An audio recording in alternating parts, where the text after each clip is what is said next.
get scared by a bear in the neighborhood. Call Joe Murray. I happen to trust Joe Murray. First time I ever met Joe Murray was at Welcome in 98.5 The Sports Hub. I'm Joe Murray. Full show tonight here on 98.5 The Sports Hub.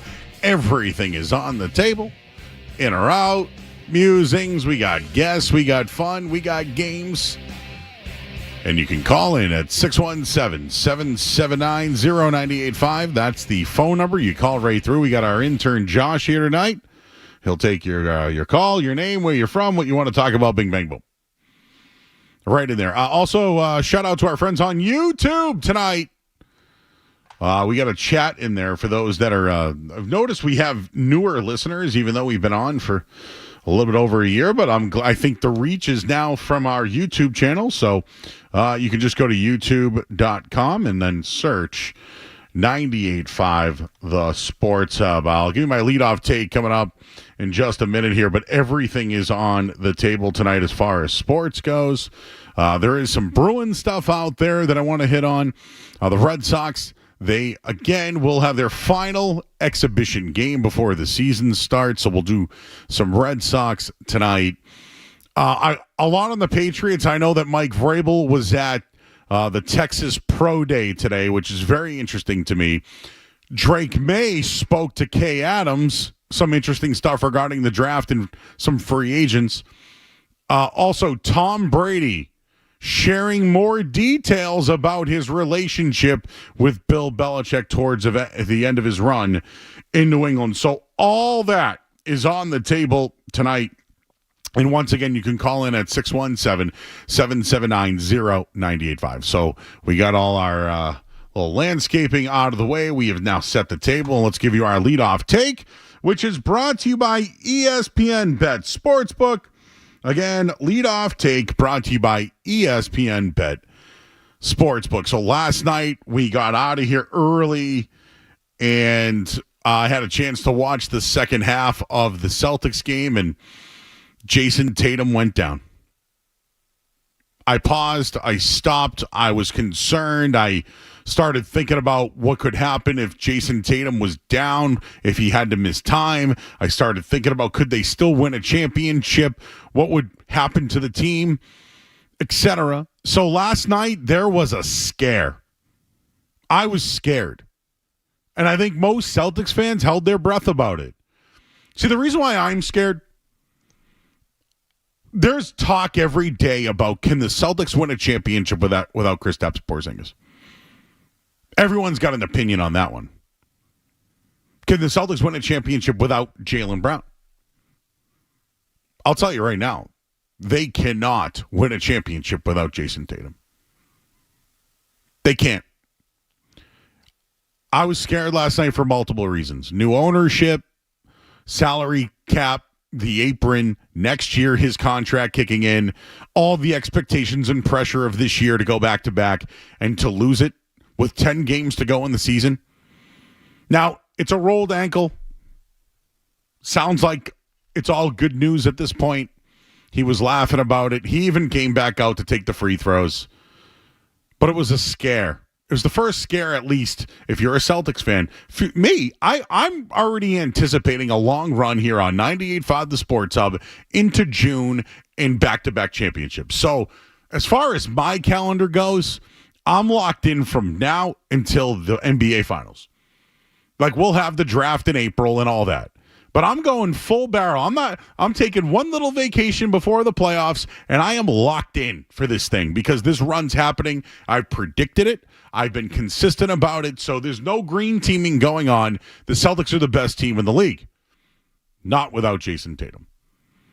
Right now, Jayson Tatum is having one of the best seasons, and he's playing, and he's doing it all at the right time. He's played 65 games, so he already qualifies for all the postseason awards. So he's probably going to get his fourth consecutive first-team All-NBA. But the timing of this one, Tatum's looked the best he has all season right now. Since returning from the All-Star break, he's averaging 27.5 points, 8.6 rebounds, and 7.4 assists. I went over these numbers last night, but I'm trying to tell you that he's been the best player in the league since the All-Star break. The only other player in the league to put up numbers like Jayson Tatum right now is Luka Doncic.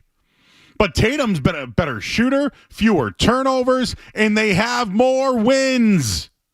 So he's playing his best ball of the year, and it's probably the best time of year to play ball, but also maybe one of the worst times to come down with an injury.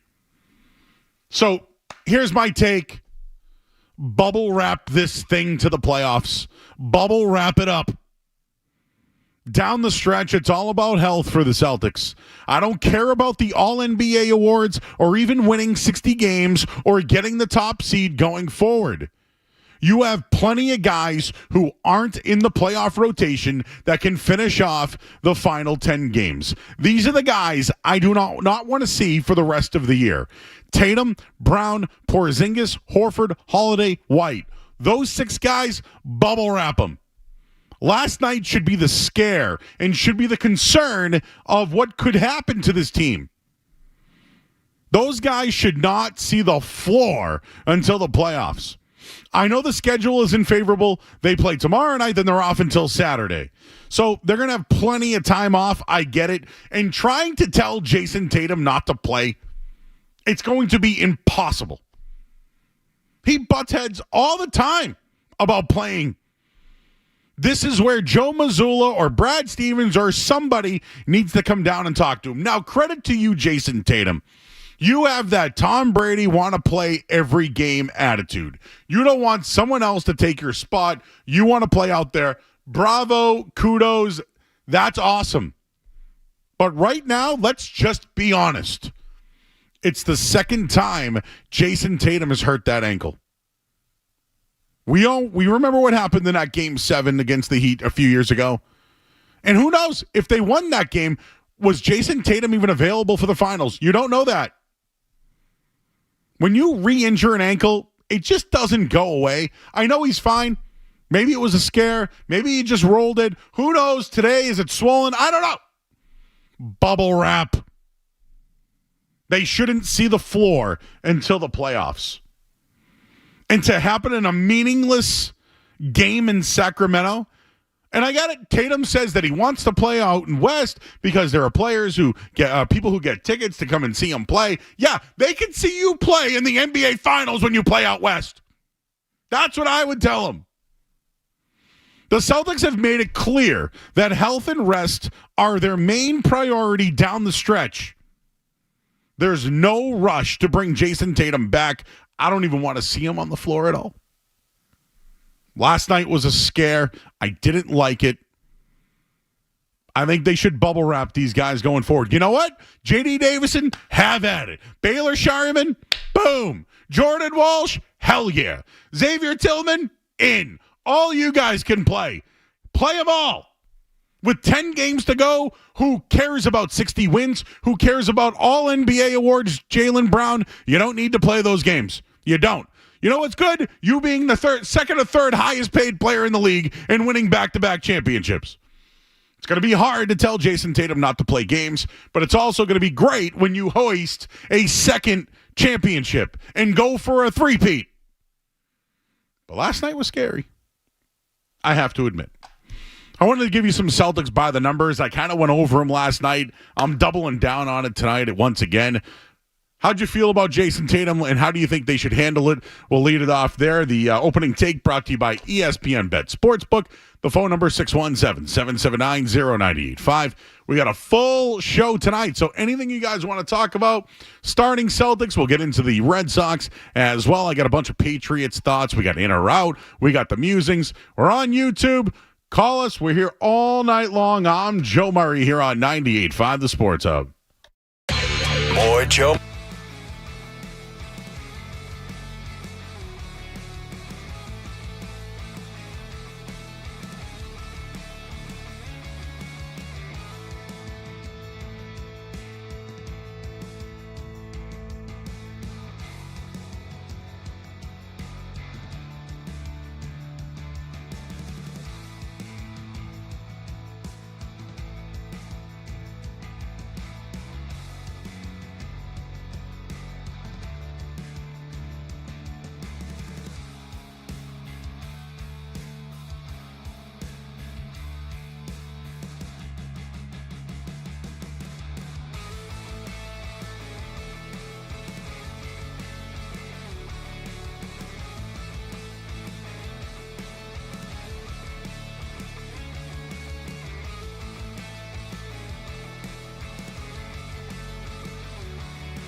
3:38 to go in the third. He's got Sabonis, so he steps to his left, hits the three, and the foul. Now, Sabonis got underneath Tatum, and he is hanging on to his left ankle, and all of Celtics Nation holding its breath right now.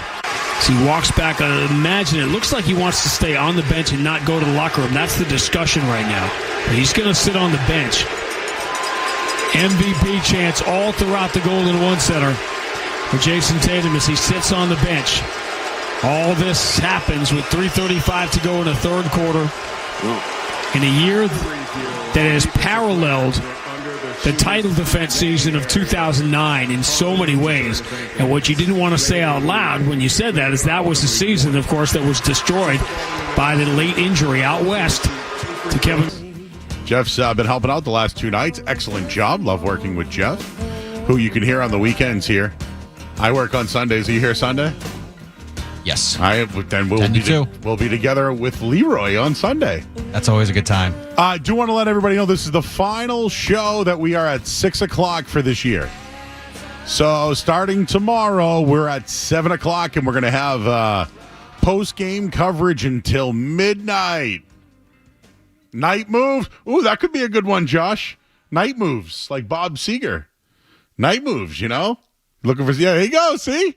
Intern Josh helping us out, doing some graphics as well. 617-779-0985. So again, final show at 6 o'clock. We moved to 7 o'clock tomorrow night.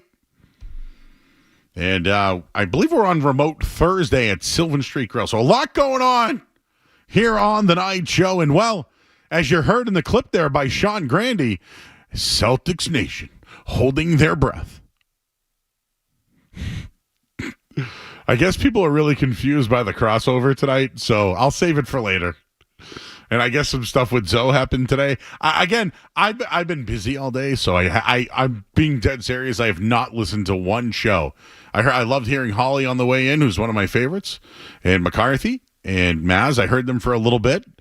So anything you hear from me today is literally my emotional thoughts that I sent to Jeff and Josh earlier today. But I did have some nerves, and I was a little concerned about Jayson Tatum last night. Rolling his ankle again, don't forget that. Listen, we're not professional athletes, people, but you've rolled your ankle before, right? You hurt it, maybe you sprained it. You know, I did one in high school once. And you know what happened? I hurt it again on a stationary base. And then I hurt it again. And then I hurt it again. And if you don't treat that ankle, again, we're not professional athletes. We don't treat the ankle. We live with it in pain forever. Now, I'm just relating it to us, where Jayson Tatum's a professional athlete. How about you take the next 10 games off and be ready to go? It's easy. You know, play. Just play in the playoffs when it matters. These games don't matter. I don't care about Sabonis in Sacramento, and if I hear that Jayson Tatum was out for the year because of something he heard against Sacramento, out. They've been so careful about the way they've played the end of this year and who's getting health and, you know, back-to-backs, etc. Don't play them.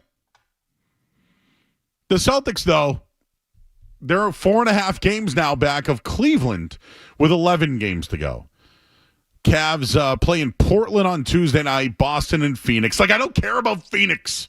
Like what? Oh, we have to have Jayson Tatum versus Kevin Durant? I don't care. Out. And, like, the season series with the Cavs was tied at 2, but there's a tiebreaker and blah. Who cares? The playoffs are approaching. The Celtics are hitting their stride. You don't need anything else to prove. Last night, they score 113 points and hold Sacramento under 100. They're now 21-4, their last 25 games. 14 of those games, by the way, double digits. They're 14-3 since the All-Star break. They're 11-1 in March. And you know what? 8 of those 12 games were without 2 or more of their top 6 with Derek White, Drew Holiday, Jaylen Brown, Jayson Tatum, Kristaps Porzingis, and Al Horford. So they win last night. It's their 6th straight. Oklahoma City is the only team they didn't beat this season. Just saying. But the starting 5 was back together last night. It was the first time since February 23rd. It's the 15th time They had their lineup of White, Holiday, Brown, Tatum, Porzingis. It was all on the floor. It's only the 21st game together, though, this season. And early on, White had the foul trouble. Porzingis had the foul trouble. And then the Tatum injury happened. Like, they played 12 minutes combined last night. So I'm over the fact that the starting five needs minutes to be ready for the playoffs. Out. I'm out on a lot of things right now. I want the Celtics to just, you know what? Just, again, bubble wrap. Go hang out in the luxury box. Just do something else. But play basketball at this point. So I brought all this stuff up because I try to create content. I don't care about the starting five having minutes before the playoffs. Don't care. But for the most part, the second unit's been very good. They were a +6 last night. They shot 53% from the floor. They shot 45% from three. Let those guys play. Let those guys play because they show they can. So again, it would be nice for the Celtics to have their starting five together and really find a rhythm going into the postseason. But then things like last night happen. And then I don't care anymore. I will say this about the Celtics. If they don't play their guys going forward, I think they've proven that right now they're the best team in the NBA and playing the best in the NBA right now. The Cavs aren't playing the best. Oklahoma City's not either. The team playing the best heading into the playoffs is the Boston Celtics. That's fact. I just gave you the numbers. Finding their groove, big advantage heading into the postseason. Not an advantage, Jayson Tatum getting hurt or somebody else on the team getting hurt. There's too much on the line for the Celtics this year. New ownership, which we'll get into in a bit. Money, pressure. How about being a team that goes back-to-back? There's a lot there. There's too much on the line to put those guys out there in meaningless games. And again, I want to say this. The Celtics bench players have been on fire in the month of March. Shireman shooting 47% from three, 15 of 32. Hauser shooting 46%, 32 of 70. Peyton Pritchard shooting 43% from three. They're crushing it. One more. Sit Jaylen Brown. He returned last night. He had a couple of games off. He's been dealing with a bone bruise in his right knee. No, sit back down. 9 points, 2 rebounds, and a steal. He doesn't need to be playing 25 minutes out. No. He's trying to get to that 65-game threshold for the postseason award. He needs to play in 8 of the final 10 games. Sorry, out. He's not playing to his level. Maybe it's the knee. I don't know. He doesn't need to play. Just at this point, you play out the season with the guys you have on the bench, and everybody's ready to go. I think they've proven that they can flip the switch. And by the way, they don't need to flip the switch. They've been the best team in the NBA for the last month. Your thoughts at 617-779-0985. Spencer's in Plymouth. What's going on, Spence? You're on the air. Hey, Joe. Great show, man. Love it. We got to sit Brown and Tatum down. There's no question about it. You don't have a shot. If either one of those guys gets hurt, season's over. Secondly, we got to stop playing Missoula ball. We can't just throw the ball up every time we cross half court. We actually have to penetrate the paint. We got to get the ball down low where we get contact and get to the free throw line, and we got to start putting pressure because I saw OKC, and I saw OKC coming to Boston, and they drove the ball to the hole consistently, and they were very successful. And they also have an outside game. They have a balanced attack. And I'm concerned that Missoula does not have that balanced attack going into the playoffs. And without it, my prediction is if they do get to the final, which I hope they do, I'm the biggest green teamer out there, I'm concerned that OKC could get you. They really could. They have that type of talent. Quickly, one more thing I want to mention about the Celtics. I love Joe Mazzulla, but I don't understand what he's thinking when it comes to the transition of the game. He doesn't seem to draw up plays like Brad Stevens. He doesn't seem to call the timeout when necessary. He seems to – there's just a lot of odd things that go on there, and he's gotten away with it because he has extreme talent on the team. But would you agree, Joe, that OKC is a big threat? Yeah, they got to get there, though. Yeah, you're right. They got to get there, but OKC is going to probably be there, and that's the team that scares me in the NBA. That's the team I think that. I think they're young. I don't think they're experienced. I don't think they've gone like the Celtics. How many game sevens did they go to and not get there? Right. I don't think Oklahoma City has those kind of warts. And honestly, I think Denver, Lakers, Warriors, one of those teams go. Right. Well, we got to bubble wrap Tatum and Brown. I like to bubble wrap the whole starting five, and let's just get the bench out there. Let's get excited about developing them because we're going to need them in a good long run in the playoffs. We're going to need them. I appreciate it. Or you're going to need them when they hit the second apron, right? I just want to say this. For those that don't like Missoula ball, let me just say this one more time. Baylor Shireman in 32 threes has hit 15 of them. Joe Math, 45%. Sam Hauser, actually, that's 47%. Sam Hauser, 32 of 70. That's 45%. Peyton Pritchard, 46 of 1. Like, that's Missoula ball, everybody. You don't like it? I don't know. I like when three guys shoot over 45% from three. That's pretty good. It's pretty good. Last time I checked, those were good numbers. You know what, this whole Jaylen Brown All-NBA thing, did Jaylen Brown play like an All-NBA player this year? No. But you know what? You got your money. Sometimes it's all about the money. Jeff, do you have that? You know what we should do? We should just save it as a hotkey. Just whenever we need the sounder, we just, you got to get, like, I think we have Tommy Boy. You can stick your head up a bull's ass, but I'd rather take the butcher's word for it. I think we have that one. We have See Tommy Want Wingy. Yeah, we have that one in there. We also have the drive-through from I Think You Should Leave. The 50 burgers, 50 french fries. I think we have all that. We need the money on it, Key. You got that for me? The money is mine. The money. The money is mine. It's about the money. Oh, Sid Caesar. The money, everybody, the money. Money. The money is mine. The money. All right, well, let's get to the headlines here. Celtics are on the table. Oh, Bobby Manning's going to join us today. It's in about an hour or so. He says that there's a Tatum update coming in the next hour or so. So maybe he'll have it for us here on the show. So we'll tease that. I did want to get into some Red Sox stuff as well. We'll get to the headlines here. I'm Joe Murray, 98.5 The Sports Hub. Essential Sports Hub headlines.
It's Joe Murray on the Sports Hub.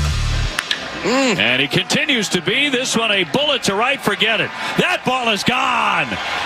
Up into the bleachers, Marcelo Mayer with his 4th RBI here tonight in Monterey. This a no-doubter at the crack of the bat. And for him, especially sweet with his Mexican heritage as he touches them all. Marcelo, adios with this one, huh? Talking about feeling right at home. Huge night. He has looked fantastic. Ooh, I love this. This is a perfect circle, right? You are correct. I haven't heard this one in a long time. Be seeing them in about 2 months. Love them live. Maynard came out in a diaper with a playing the bass. It was very odd, but you know what? I liked it. Primus is playing with them. Ooh. In on that. In on Marcelo Mayer. What is it? Mayer. Are you sure about that? Yes. Can you play the clip again? I will. Just because, again, I don't know what it is. What do we know about this guy? Like, let me ask you this. What? And he continues to be. This one a bullet to right. Forget it. That ball is gone. Up into the bleachers, Marcelo Mayer. Okay, stop. Can you just play the beginning again? Did it sound like a And he Oh! What was that? What was that? It sounded like a I mean, I know a little something about when something is good, you know? Oh. Can we just hear that one more time? Crack of the bat. And he continues. Crack of the old bat. And he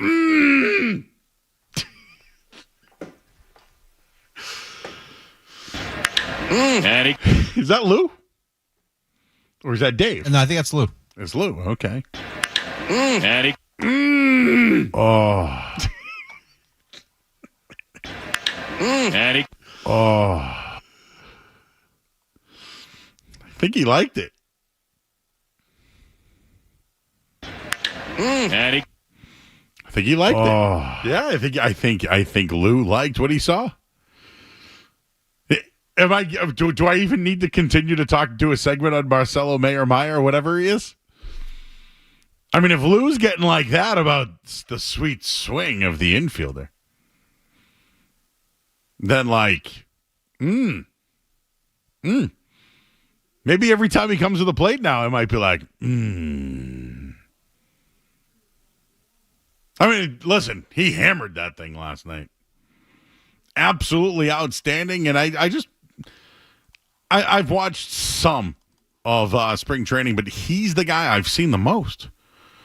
And although I've been really impressed with Ceddanne Rafaela, I think he's really, that center field position I think is his, but hitting wise, I've been really impressed with him. But I think Marcelo Mayer is legit. Marcelo, adios.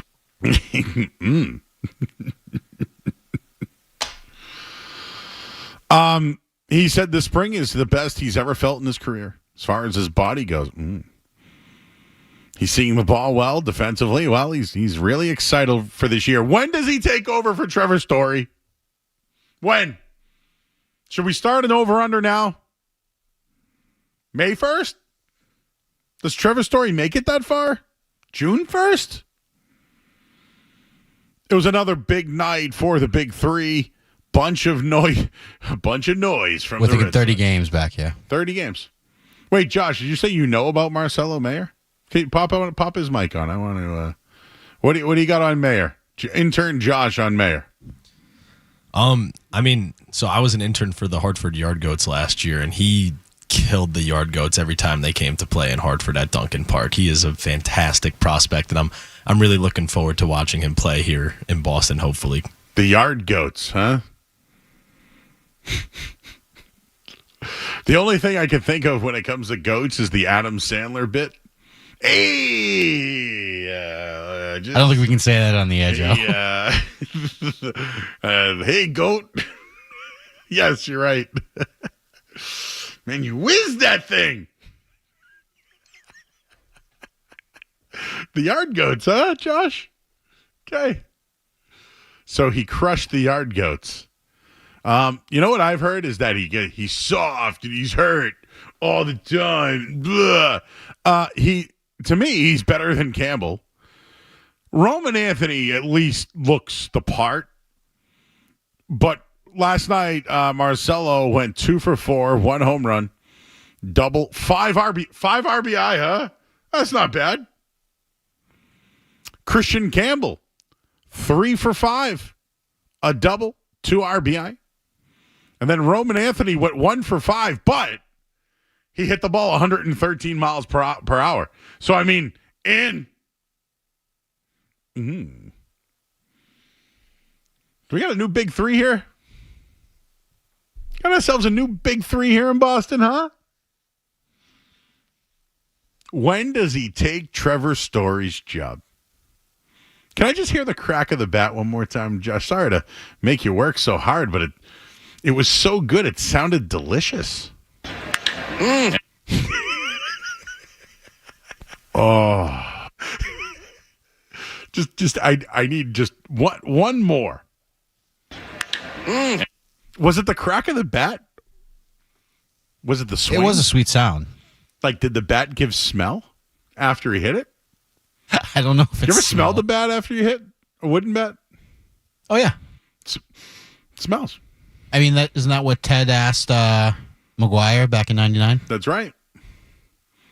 So is that what Lou is smelling? Is he smelling what Mayer's cooking? Smelling what Marcelo is cooking?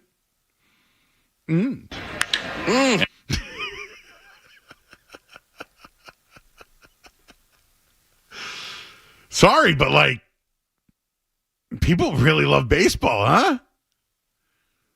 I mean, we're trying to hold on to any type of hope of just some sort of entertaining sports this summer. But I mean, a guy who's not even going to play in the majors, who got 5 RBI last night and smacks a home run like 400 feet or whatever it was.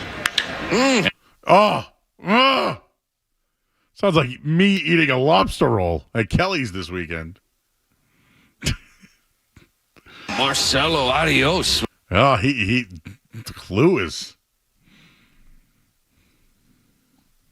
Lou's got to wash all that down with a Corona or something, man. He's loving it. One more game today, right? And then the old season starts. Sounds exciting. I got an update on the Patriots, what they may do at 4. What do you got back there, Josh? You look like you're humping around back there. Russell Wilson to the New York Giants. Is that wait? There's 2 quarterbacks now in New York. Wow. 1 year, $21 million, 10.5 guaranteed. Okay, this is going to transition and derail our next segment. Breaking news. We don't need a sounder. Unless you want to play it, Jeff. It's up to you. No, we don't have to. We can always play the Tim McCone sounder. I love that one. I have it somewhere. Now it's breaking news with Tim McCone. The Giants and Super Bowl winning quarterback Russell Wilson have reached today an agreement. 1 year, $21 million, $10.5 million guaranteed.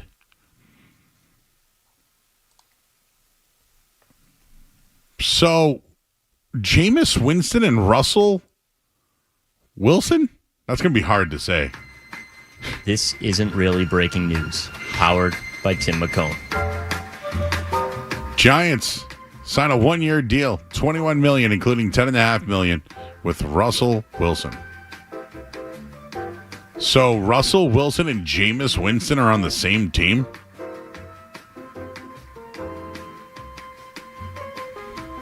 I just want to see post-game or pre-game conversations between those two.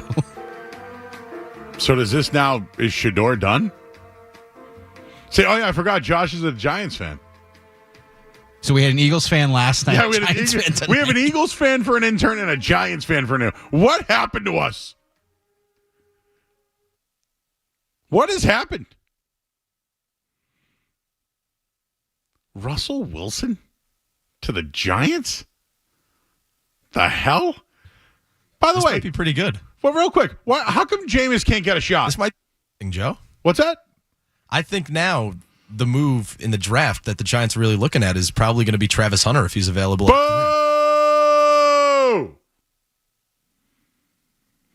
Well, let's talk about this. We'll get into it on the other side.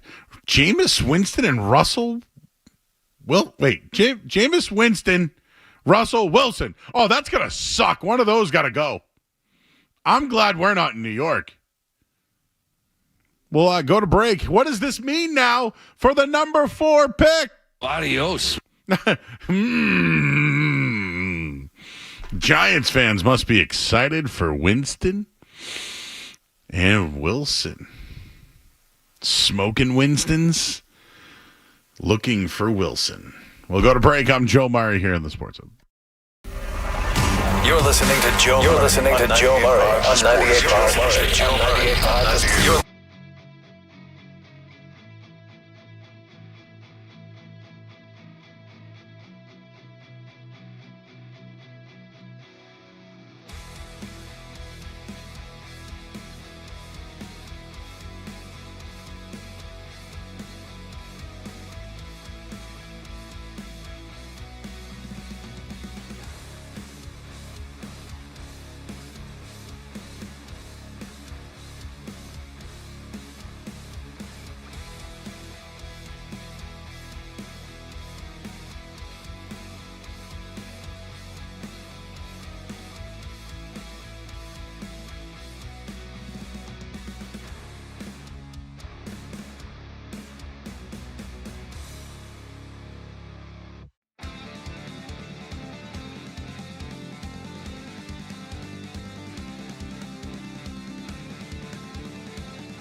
right, back here on 98.5 The Sports Hub. I'm Joe Murray.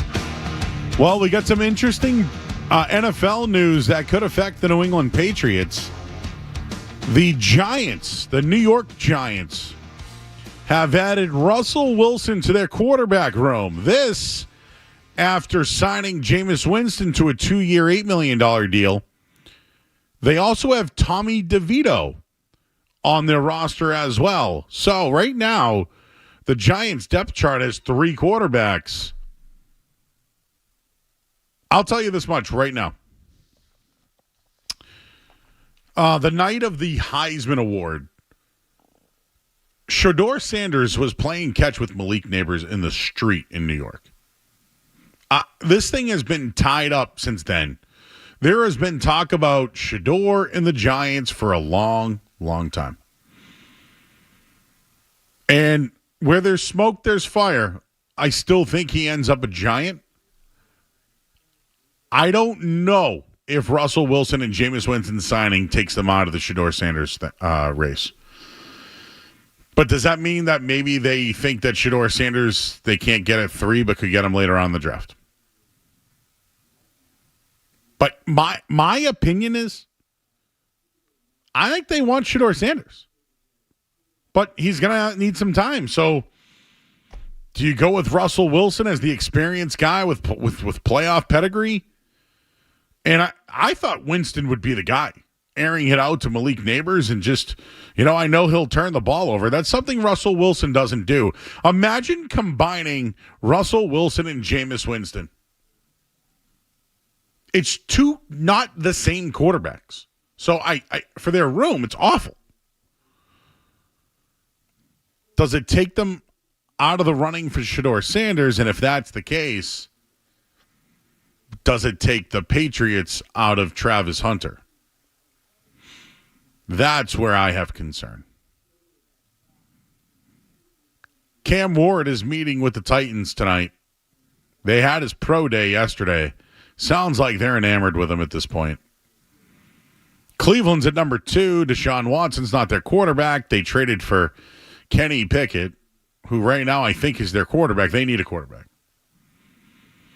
So if Cam Ward is off the table, are they interested in Shedeur Sanders? And I don't think Dion's going to allow him to go there personally. So I think Abdul Carter and Cleveland are a great fit, considering they have Myles Garrett. Having those two on the bookends, your defense is going to be set for a long time. You might be able to spend less money in your secondary because of your pass rush, et cetera, et cetera. They need a quarterback. But now the Giants have 2 or 3. So does this mean now they want the best player available, offensive player available? I mean, they already have Kayshon Thibodeau. Why would they want to add Abdul Carter to that? Or do they want that? This affects the Patriots. It affects the Patriots. They want the best player available, and now, what if the situation is that Cam Ward goes 1, Travis Hunter and Abdul Carter go 2-3? Where are the Patriots at 4? And do I have to remind you once again that the Patriots won against Buffalo? And all you people out there who want to tell me that Buffalo tried to do everything they can to lose that game, I'm not buying it. The Patriots could have let Jacoby Brissett start and handed it off every time and lost that game. They knew they were getting fired. Gerard Mayo knew he was getting fired. It's reported. It's not even my opinion. Do I think they won the game in spite of the number 1 pick? Yes. There's reporting that could tell you that the coaching staff knew it too. So here we are now. They had a chance at the number 1 pick in the draft. Instead, they had to win a meaningless game at the end of the year. And now they have the 4th pick and could miss out on potentially 2 of the best players in the draft. You should be upset about this. I don't know what this move does. I don't know how much it changes. But you know what doesn't change? You have pick 4. That doesn't change. And you had all the power in the world to throw that game and lose that game, and they didn't. And I know it's hard to tell people not to play. You could run the ball every time and take kneel downs every time. You want to throw a game, you could throw a game. Gerard Mayo wanted to win in spite of the Patriots. That's exactly what happened, and he got fired 45 minutes after the game. Fact. Oh, now I'm all fired up, Jeff. I was having a good night. And now I'm going back to the final regular season game that Gerard Mayo won in spite of the Patriots. So instead, I don't know, Jeff, what's better, 1 or 4? What? I don't know what's better. 1. I mean, but Joe, Buffalo wasn't going to let them win the game, Joe. Well, you know what you could have done? Hand off, kneel down, hand off, play no defense. Instead, they decided to play. And they said, well, we're going to get fired. Why don't we go win and screw them? And that's what happened. How come nobody talks about this? How come we're not talking about this enough? Leroy and I was all over it. Dude didn't get fired 45 minutes until after the game. Out. See ya. Out. We haven't heard from him since. And then the reporting came out. Staffers knew that they were going to get fired. It's reported. This isn't even my take. Oh. Imagine missing out on Hunter and Carter. And you're left there at 4 with short arms. T-Rex. So Adam Schefter spoke about this, Jeff? Right? Yes, he did. All right, well, let's go to break. I'll collect my thoughts. This is something I'm pissed about. You don't have to get all hot about it. Like, remember the Celtics had the number 1 pick? Yes. Oh, speaking of that, it's real kind of timely. Remember Markelle Fultz was like, he played last night for Sacramento. But remember the Celtics traded the number 1 overall pick to trade back because Philadelphia had to have Markelle Fultz. Oh, they wanted him bad. And the Lakers really had to have Lonzo Ball. So the Celtics moved back from 1 to 3 and got Jayson Tatum. And, well, the 76ers still suck. And Markelle Fultz is playing for Sacramento still? It's like his 6th team. I don't understand. We'll get to the headlines. We'll get you caught up. What does the signing of Russell Wilson mean for the Patriots? We'll do it next here on the Sports Hub. From the Town Fair Tire Studios, this is your home for every Patriots game. Look into the end zone, trying to keep the play alive. Falling down, he goes to the end zone. It's caught! He's got it! Touchdown! WBZ-FM and HD Boston. 98.5, the Sports Hub. A Beasley Media Group station. Sports Hub headlines. Presented by Celsius Energy Drinks. All right, breaking NFL news. Russell Wilson has finalized a 1-year, $10.5 million contract with the Giants. The deal's worth up to $21 million. This after they signed Jameis Winston to a 2-year, $8 million contract. What does it mean for the Patriots? Well, the Titans had a private workout today with Cam Ward. He is expected to be the number 1 overall pick. Still waiting on some news from Jayson Tatum as the Celtics. They'll take on the Suns as they continue their West Coast road trip. We'll talk with Bobby Manning from CLNS coming up in a little bit on the status of Jayson Tatum. And, well, Charlie McAvoy back at practice in a non-contact jersey for the Bees, and the Red Sox playing their final exhibition game. Headlines are brought to you by Safety Insurance, providing comprehensive coverage for your auto, home, and business. Ask your independent agent about safety. I'm Joe Murray. Your next update in 30 minutes. This is Jaylen Brown. Jaylen Brown turns the corner. Finger roll is up and good. Score to the foul. Listen to home of the Boston Celtics, 98.5, the Sports Hub. Around here, we call them the Joe Murray pre-party. It's Felger and Maz, afternoons right now. Joe Murray on the Sports Hub. But let's live in a universe here where Russell Wilson picks the Giants. I still think with Russell Wilson and Jameis Winston and Tommy, I still think the Giants may go ahead and take Shedeur Sanders at number 3. So whether they sign Russell Wilson or Aaron Rodgers, I don't think it changes anything. This team has struggled at that spot. It's going to do everything it can to address it short and long term. And if the Giants love Shedeur Sanders enough at number 3, I don't care who they add between now and the opening night of the draft, I still think that Shedeur Sanders would be the pick if that's who they believe in. If we go back and look at it, there are a lot of signs about Shedeur and the Giants. Like, they were linked to him all along. They've done a ton of work on him. They spent a lot of time in Boulder. He had the New York Giants cleats before the Alamo Bowl. He's having a catch with Malik Neighbors at the Heisman Trophy presentation. Again, we'll see what they decide, but there's been a lot of smoke and a lot of connections for Shedeur Sanders to New York, and he's been raised to kind of perform with the bright lights in the big city, and I could just see it happening, and we'll see what they ultimately decide. All right, you heard it there. Adam Schefter. I mean, I literally just said all that, but whatever. Like, what do I know, right? He's Adam Schefter, and I'm Joe at night. It's not like I watch any of this stuff or, informed or anything. Here's the question. Why does he have to go at 3? Why does he have to go at 3 at all? For real. The Giants, from everything I'm reading, a lot of teams aren't high on Shedeur Sanders. So if the Giants are, do they have to take him with the number 3 overall pick? Could they take him in the second round? I don't know. Could they trade back up for him somewhere else? Now, the flip side of it is this. The Giants have Russell Wilson, Jameis Winston, and Shedeur Sanders on their roster, and they have 3 quarterbacks, which, in my opinion, would mean they have no quarterbacks.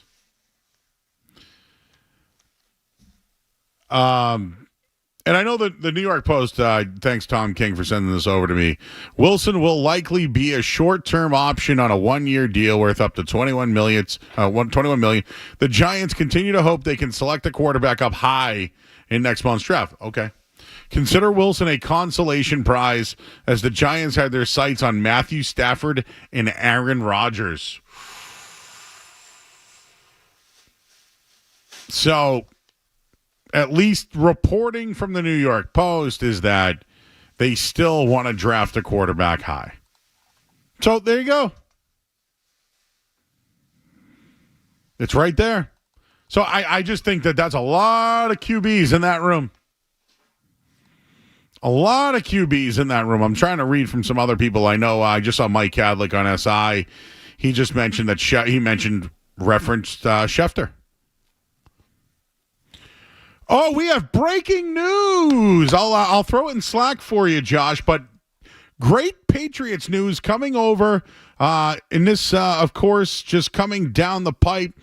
Send it to you right now, Jeff, from Diana Rossini. Hit the breaking news, Jeff. This is breaking sports news. Powered by Valvoline Instant Oil Change. On 98.5, the Sports Hub.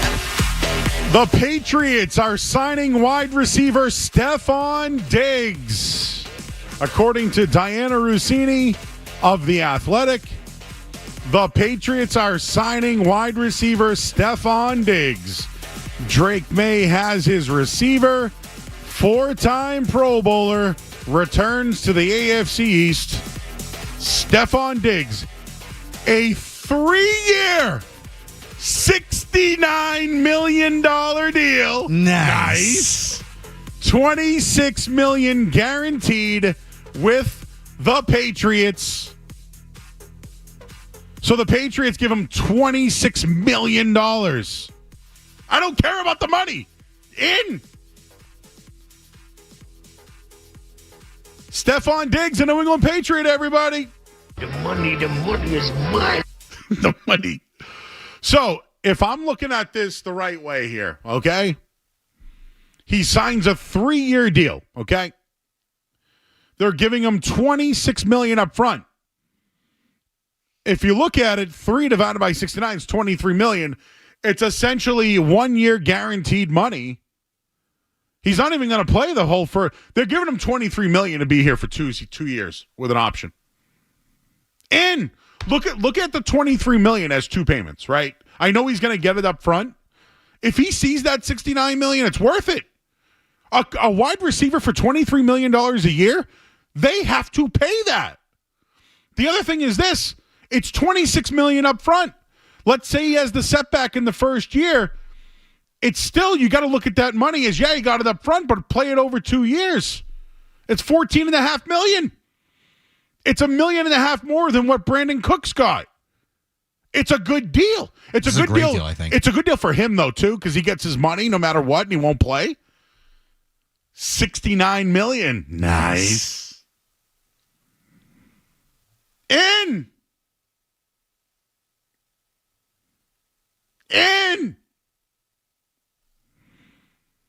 Stefon Diggs, a member of the New England Patriots. How about that? So you know what? One move happens, right? Russell Wilson to the Giants. It's Mr. Unlimited, Tom. And then it's Stefon Diggs to the Patriots. Little New York, Boston going at it, huh? Unlimited. It's Mr. Unlimited, Tom. The only thing is does that move, like, Patriots fans saw the Russell Wilson move, right? And now you're like, oh, no, Travis Hunter. Oh, no. But you know what? Stefon Diggs deal. Let's just throw it right out there. In on the deal. $26 million up front. That's what you got to pay for a guy. The $69 million doesn't mean anything to me. It means nothing to me. It's the $26 million up front. He'll probably miss the first 4 games coming back from an ACL. Let's just hypothetically say he plays 10 to 13 games. It's the next season that they care about. It's going to be Drake May's, prime season, I guess. And the other thing is they're more attractive with Stefon Diggs, right? Somebody else might want to be the one next to Diggs, and now you got your attractive Diggs look. can free up that one side. You get another guy on the other. Boom, you're good. But it also helps you develop Polk and let these guys continue, so they don't have as much pressure on them. You know what I mean? It's going to help Pop Douglas a bunch. Good. It's a good deal. I think it's good for both sides. Diggs was probably going to have to settle on Brandon Cook's got a 2-year deal. So if you really look at it, Cook's got 2 years, $13 million a year. What's the difference? And I'm breaking it up by the $26 million over, if he doesn't play you just look at it as a half a deal. Good deal. In. Your thoughts? Stefon Diggs, member of the Patriots, 617-779-0985. Bobby Manning hit me up. He goes, hey, man, with the Stefon Diggs move, I can move back if you need me to. You're just such a gentleman, Bobby. That was very nice of him. Well, let's line them up. Your thoughts. Stefon Diggs to the Patriots, 617-779-0985. What does the Russell Wilson move have to do with this as well? We'll continue to take your calls here. The Patriots have a new shiny toy. $69 million. Nice. Oh. Stefon Diggs, a Patriot. We'll get into that coming up. $26 million is the guarantee, everybody. We'll take a quick break. I'm Joe Murray here on the Sports Hub. More Joe Murray coming up on the Sports Hub.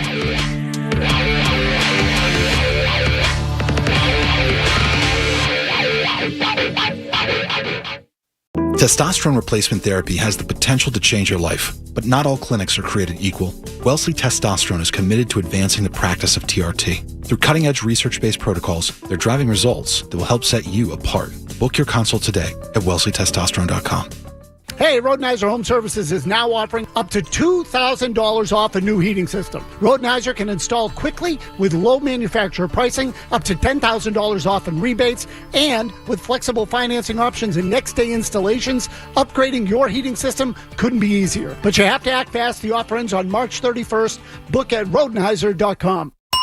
Welcome to More. Matthews Pre-Owned Plus means more cars, hundreds to choose from, shipped to your nearest location. More perks. Earn up to 25% of service costs in Matthews cash and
All right, back here at 98.5, the Sports Hub.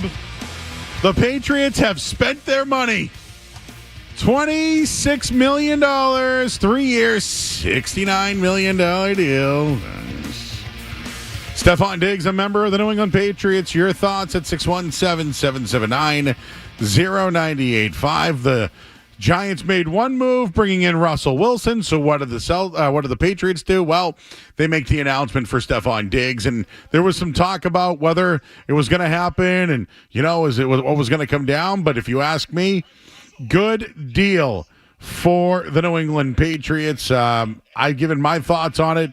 I like it. I think it's good on both sides. Personally, the more I look at it here, just on my end of it, is if Cook's got $13 million a year, it's the same deal for it's the same deal, right?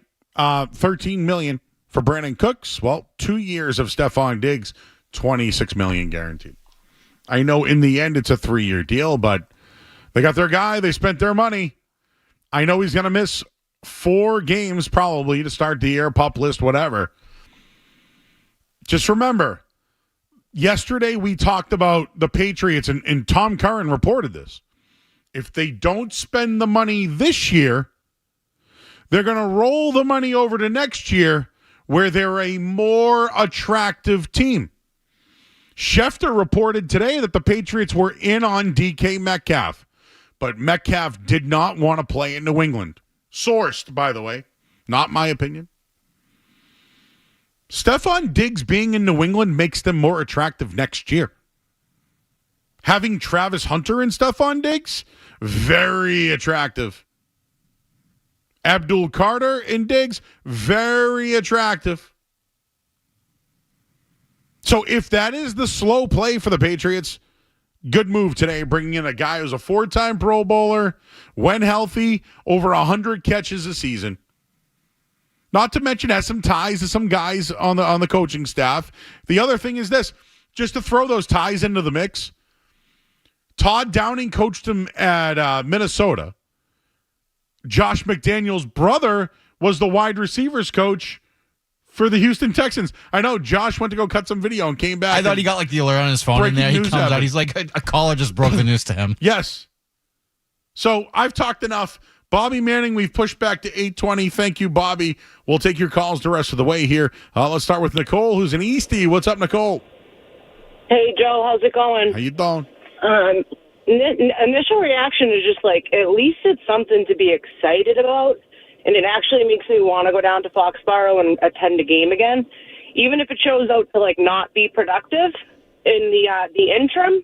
It feels fun, and so it feels like we haven't had a signing like this like back since we like got Hunter Henry and like that whole off season. So just excited about this one. So thanks for taking my call. Hey, thank you. Yes, excitement. Excitement. That's all you wanted, right? All you wanted was for them to spend money to be excited about something. Drake May now has, and again, they'll have guys who can fight for position battles during camp, but when Stefon Diggs comes back and he's ready to go, he's going to be the main target for Drake May. May's never had a talent like this. This is a guy that's going to be in that quarterback room. He's going to in the wide receiver room, excuse me. He's going to work with quarterbacks. He's worked with great quarterbacks. Look what he did with Josh Allen. And listen, I know that Josh Allen may have elevated last year without him, but a couple of weeks ago, Jeff, or a week ago, there was a report that they didn't want to bring in a veteran wide receiver because it could hamper Drake May's development. So we were looking around the league like, has Tyreek Hill hurt Tua Tagovailoa? Look at Justin Herbert, dude. They got rid of Keenan Allen and Mike Williams. He regressed this year. I know Ladd McConkey had a hell of a year, but he's a rookie. Had a big year. So, you know, I just look at it and say, we were trying to find an example of where someone regressed getting a wide receiver. The example was Stefon Diggs to Houston last year. But Nico Collins became the number one. Tank Dell really became something. Like John Mechie ended up really making something on that team. So even though Diggs was very productive in the minimal amount of time he played, I think Stroud regressed maybe because Diggs wasn't there. So I've been a little two-sided on that one. My whole thing is this. An elite talent doesn't hurt the quarterback. It can only help. So to your point, did it elevate Josh Allen? Absolutely. The trade impacted Buffalo. They became a perennial playoff team. They went against him. They drafted other guys like Khalil Shakir, Keon Coleman, right? They found replacements. Don't get me wrong. Could there be some backfire here? Could there be? Yes. But early on, he's not going to be playing. He can be a mentor in that room. They certainly need it. 617-779-0985. Let's talk to Sean. He's in the car. What's up, Sean? What's up, Murray? I just want to say I love this signing. I know Stefon Diggs can be a diva at some points, but I feel like Drake May can handle that, and I feel like he needs that, and he needs to know that when it's 3rd and 7 and everybody on the field knows where the ball's going, he can throw it up to Diggs, and Diggs will bring it down for him. I think this is an amazing signing, especially for the money. It's chump change for the money we got. I think the pressure will be good for May, and like you said, we need a superstar. We need someone we can go to when times is rough. We down by 7. Throw it up to Diggs. I know it's going to take a minute for him to be healthy, but later in the year when we're making a playoff push or even early next year when we're getting it started, he's going to be great for the team, and I'm excited for him to join this team. Thank you, bro. Thank you, Sean. Excitement, everybody. Excitement. You've missed out on DK Metcalf. You've missed out on Brandon Ayuk. You missed out on, Calvin from last offseason, Hopkins. Just think of all the names they've missed out on.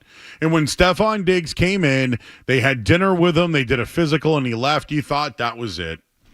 You thought that was it. Excitement is what you need. And in this case here, this is a guy. They need someone in that room who's a mentor. Now, did he have issues with Kirk Cousins? Absolutely. Was there a little bit of a fallout in Buffalo? Sure. Now, there'll be people who will ask you, why did he leave Houston? But look at their depth chart. And they brought in a bunch of other guys this year, too. So, Diggs was a free agent. He's going to miss the beginning of the year recovering from an ACL. Just look at his numbers. He's so productive. I'll also mention this. He absolutely cooked Christian Gonzalez last year when the Patriots played the Texans. And, oh, by the way, it was Drake May's first start. Full reaction here on 98.5 The Sports Hub. We're here until 10 o'clock tonight. The phone lines are loaded. We'll take your calls. You want to react to the Patriots signing Stefon Diggs. Now, it's a $69 million contract over 3 years. Nice. Don't worry about the money. The guarantee is $26 million. So, the way that you have to look at it now is, well, Brandon Cooks got the $13 million for 2 years. It's almost the same deal. The thing is I think they know he's going to miss time in year one, so they'll give him the guaranteed money up front to come to New England. And then next year when he's actually at full health, and Drake May's now going into the 3rd year in his prime, maybe they can attract another wide receiver. Maybe he mentors a Travis Hunter. The Patriots are trying to become attractive. You want to see big-time players. You've seen Stefon Diggs. He's a player, right? Back in the AFC East where he dominated. 617-779-0985. Thank you to everybody watching on YouTube tonight. The most I've seen, 905 people in there. Jim Louth, our great program director, has sent out the alert. So thank you all for tuning in. You can chat in your reactions as well. Let's get back to the phones here. Brian is in Auburn. What's going on, Brian? Hey, Joe. How are you? Good, bud. Good. Hey, huge signing. I love it. I also love it because it's in division, and I think Diggs is going to have a little bit chip on his shoulder playing the Bills. So we got a little bit of a rivalry there. And also, if they get Hunter, I mean, we're pretty good with Pop Douglas, Hunter, and Diggs.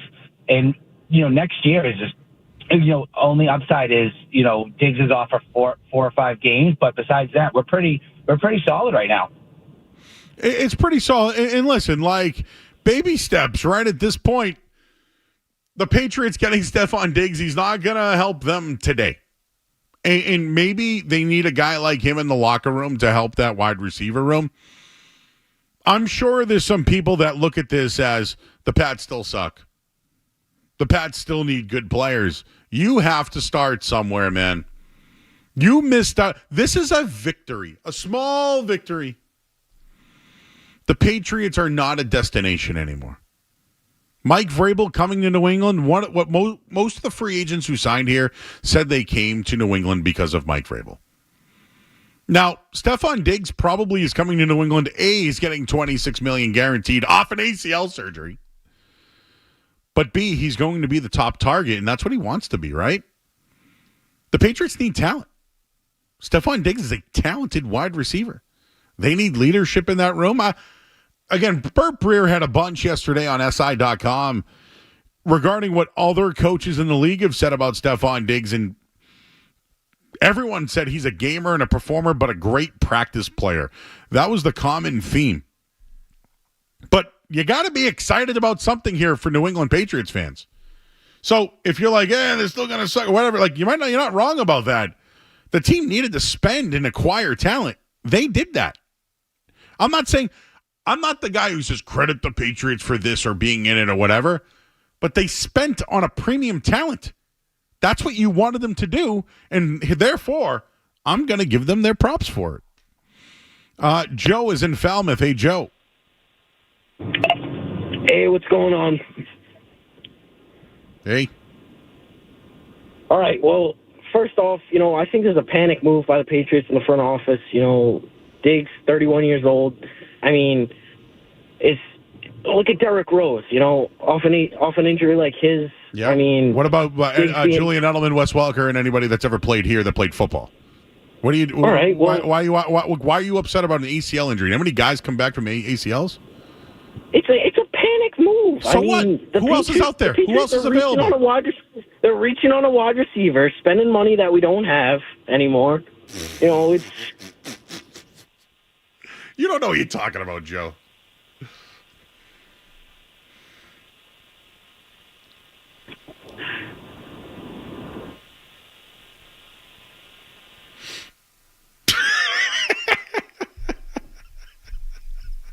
What do you think of that, Jeff? You got anything to say about that? There's always got to be one caller that's got to. That guy has no clue. He's talking the money that they don't have. Yeah, plenty of money. The money. The money is mine. The Patriots are pathetic? I actually have never said that to a caller before. You know what you're talking about. He had no comeback, though. That's a hater right there. That's a hater.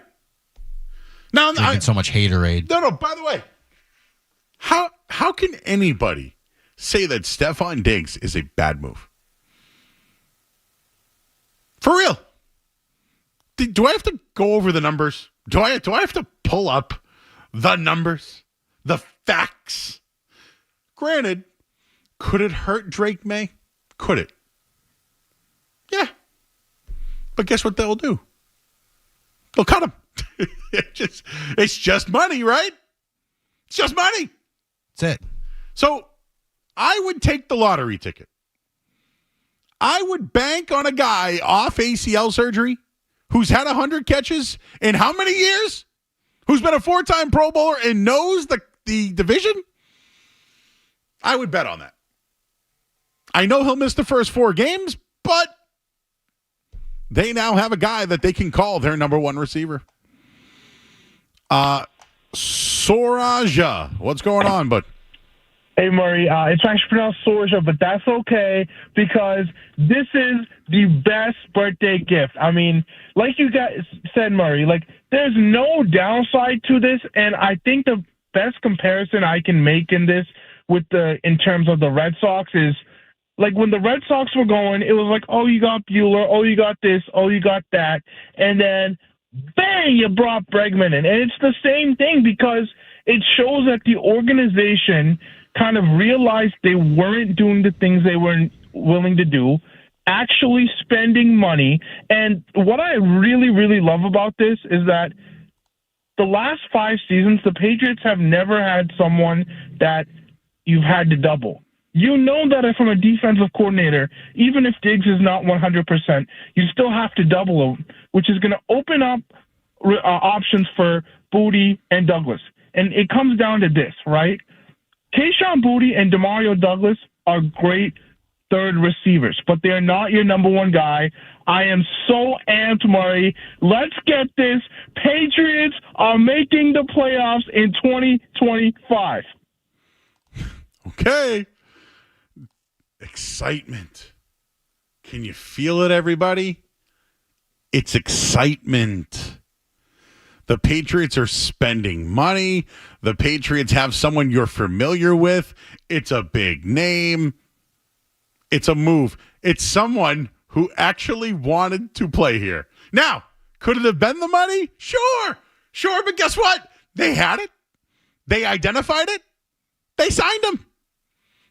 Listen, the Patriots went after a lot of big fish. Now, if you want to say it's pathetic and, this is who they relied on, fine. But guess what? You don't want to credit them for actually acquiring talent. You saw that wide receiver room last year. It was horrible. Stefon Diggs, not horrible. He might be older and injured. Not horrible. Sorry. Nico is in Burlington. You might have to pot him up for me because my call screener, of course, froze. Nico, what's Murray, up, buddy? How you doing? What's up, Murray? Good, buddy. Hey, first time, long time, man. First calling your show. But listen, man, I'm excited. I'm happy. We now have an alpha dog in the receiver room. And I know a lot of people want to call Diggs a diva, but I truly, truly believe that he's just passionate because he does want to win, and he wants to be the go-to guy, and he wants to be the X factor on the team. And he's going to be an absolute, celebrity here, and he's going to be so loved here by the fans. I don't care what anyone says. And now I'm definitely excited. This was a great move. I'm happy for McDaniels. Now he's going to have a weapon to use. I'm happy for Drake.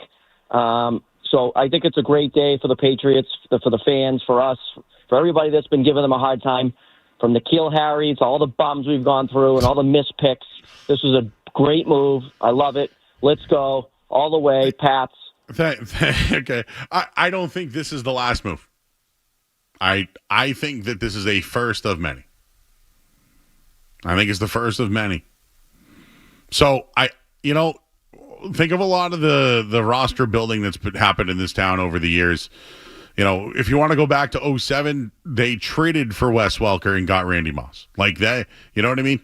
Dante Stallworth happened. Like, multiple things have to happen in order to get the guys you want, and I think that acquiring Stefon Diggs secures a premium wide receiver talent.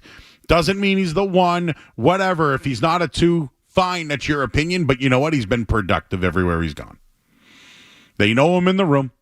He was with Josh McDaniels' brother last year as the wide receivers coach. There's a lot of familiarity.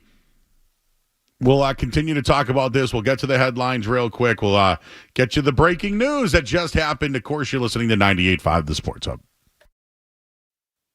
Essential Sports Hub headline presented by Celsius Energy Drinks.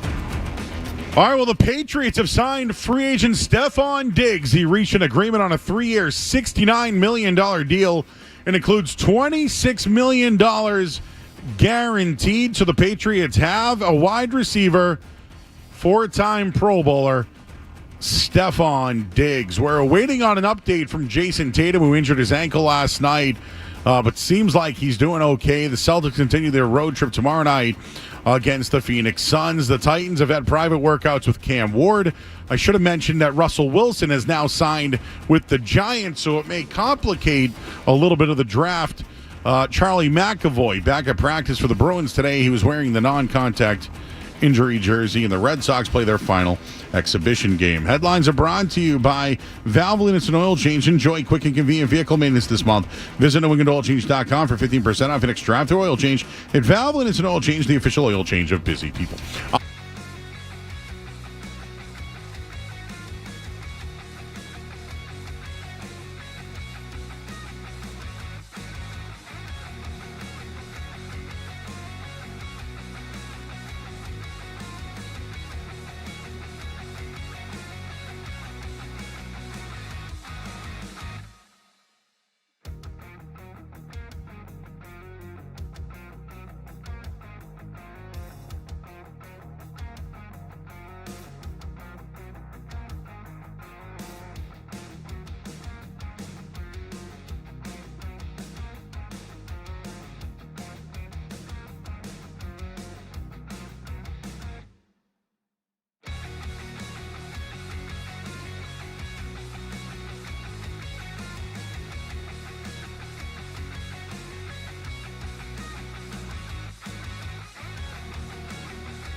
down, Buffalo.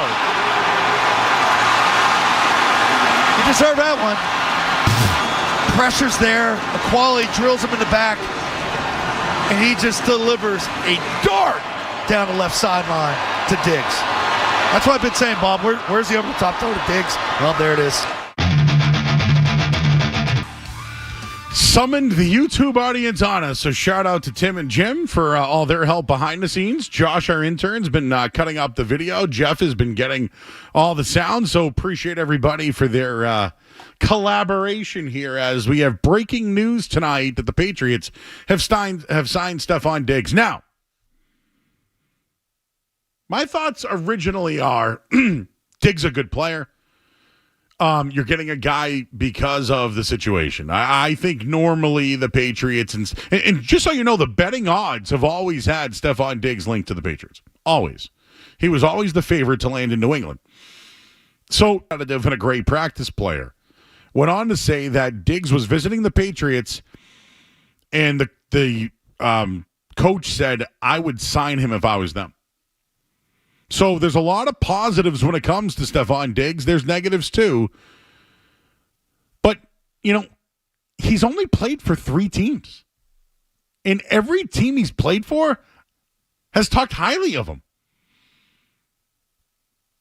He wants to come to New England to help the Patriots, but also get paid, but put up big numbers. And that's exactly what this guy does. Stefon Diggs puts up numbers. Now, last year he did get injured. Pro Football Reference, if you look at his numbers, they pop. Just remember, 4th-round picks generally are lottery tickets. This guy hit.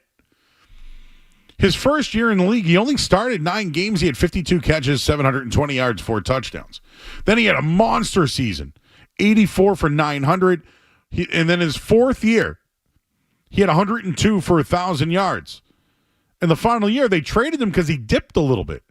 First year in Buffalo, though, 127 catches, 1,500 yards. He was an all-pro. Right? Then 103 catches, 108 catches, 107 catches. Monster yardage, 1,200, 1,400, 1,100. For his career, he has 857 catches, 10,000 yards, and 70 touchdowns. The dude's a threat. I mean, of the how many years in the league now? 10 years in the league. He's had 100 catches. 1, 2, 3, 4, 5. 1 year he had 84. 1 he had 60 and 52. Last year in his half of a season, half of the year, he played 8 games, had 47 receptions for 500 yards and 3 touchdowns. That's almost 100 catches, 1,000 yards, and 6 TDs. That's so consistent. It's so consistent. Anyways, I've talked enough. Let's hear from you guys at 617-779-0985. Mark's in Rhode Island. Hey, Mark. Hey, first off, Square Deli in Everett. Have you ever been there? What?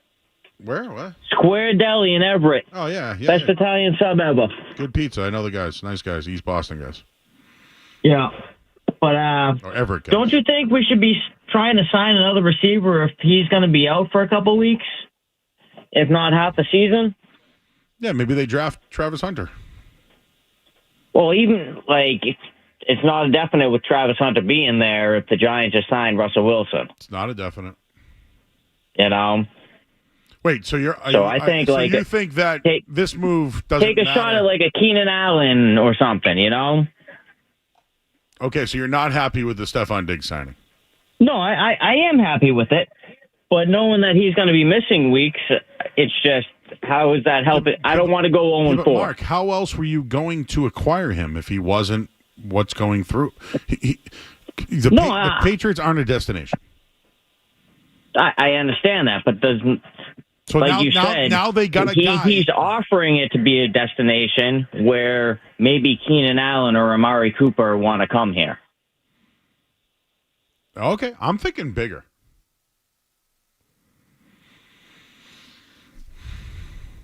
Guys, one step at a time. Stefon Diggs, a player that probably would have never come here normally, is coming to New England to be the featured wide receiver. that you would have never got if he wasn't off an injury. And he decided to come to New England on one visit that we know of. This is a positive, people. Bobby's in California. Bobby? Joe, what's up, man? I think you're... Yo, what's up, brother? Yo. Yo? Yeah, you what's hear me, up? brother? Yeah, you're on the air, buddy. How you doing? Oh, my bad, man.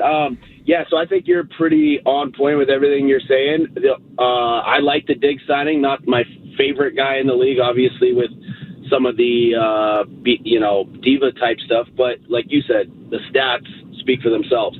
The other thing, though, is are we, forgetting? I think you might mention a little bit. Are we forgetting Kayshon Boutte? I mean, the guy was supposed to be a first to second, then dropped to a third because of the stuff at LSU, but he was going to be a first or second round pick if that stuff didn't happen. I think Boutte is a legit number 2 guy and would love to see that next to Diggs going off and Boutte at number 2. And then obviously we got the 2 tight end set that we can run all day long. All right. Listen, I like Kayshon Boutte, but I think he's back of the 4th guy who can play X in a pinch. But I think they like him on the roster because he makes no money. Makes no money. Mason's in Buffalo. Mason. Hey, Joe, what's up? So I think the Diggs signing is a great thing, honestly, but I'm just concerned about his injuries.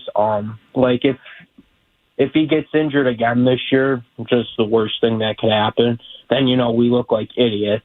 I think it's great, but if he can stay healthy, it's a great signing.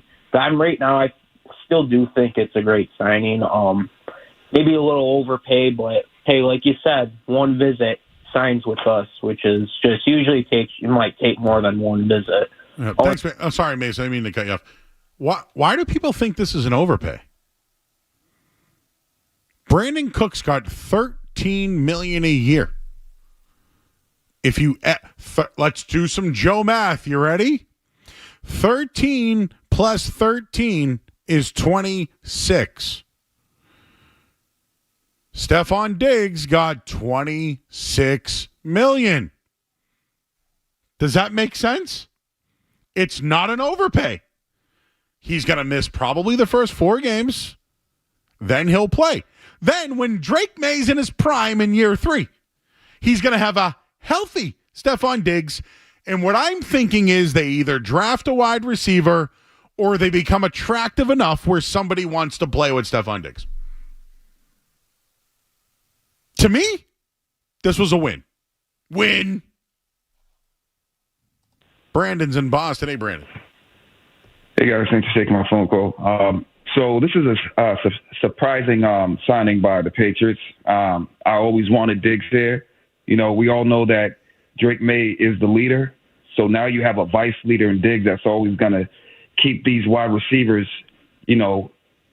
engaged. I think this is a great signing. They actually did him a solid because I was thinking giving Diggs a 2-year deal, but they actually gave him 3. So they did him a solid. I like this signing. But with the last caller, not the last caller, but the caller before, when he talked about Amari Cooper, I would like them to sign Amari Cooper to a 1-year deal because while Diggs is rehabbing, you still have another guy that can go out there. So Amari Cooper's still out there. If they can go get him and convince him to come here on a 1-year deal, let's see what you got, then we can probably give him a multi-year deal. But I think they need another guy, Keenan Allen or Amari Cooper, while Diggs is rehabbing. I think that's the right approach. So I think they should do more, but I love this signing. Thank you, Brandon. Appreciate it. Something else has to be down. Something else has to be going down. I think the Patriots have become, today, a better football team with a better football player with an experienced wide receiver to help out that wide receiver room. But I also think it makes them attractive, and it also helps them for next year. Now, can they complement this one? If they don't, I'm fine with it for this year. But Stefon Diggs with Drake May, I'm excited. I'm excited for this one. And you know what? Let the wide receivers that are here now battle it out. See who can play and who can't. And when Stefon Diggs come in, these guys now find their role. I'm in on this move. I really like this move. And I don't care about the money whatsoever. Eric's in Cleveland. Eric. Hey, Joe. Yeah, what an injection of life today. Holy smokes. I mean, finally we can breathe. Love the deal. Just a couple thoughts for you. I do believe this helps us, as you noted, to become a destination. Okay, so maybe let's not overstate it, but, we are looking for a left tackle. We do need a kicker. We still have some holes. So I'm just kind of curious to double click on that destination piece. And the other thing is, this just feels like a total variable move and not an Elliott Wolf, not a, Gerard Mayo move from last year. This just smells like the new regime is in charge. So I'd like to hear your comments on that piece of it too. I'm sorry, I didn't hear that last part. What was that last part? I just didn't hear it. Just yeah. So the last piece was around. This just feels like a Mike Vrabel's in charge move. Yes, correct. And this would have never happened under a Wolf Mayo regime. And just if this doesn't have his thumbprints all over it, I don't know what does. Okay. But would like your thoughts on that. Agreed. Okay, this is coming out from Adam Schefter just now. New Patriots wide receiver Stefon Diggs, who's coming off a torn ACL, on track to return week 1.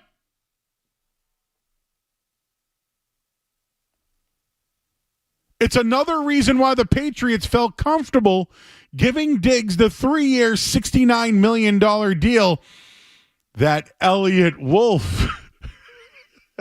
I knew it.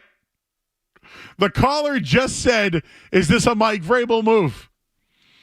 Schefter says Elliott Wolf made the deal. Uh-huh. Schefter's reporting that Diggs could be ready week 1. That changes the game. We got to go to break.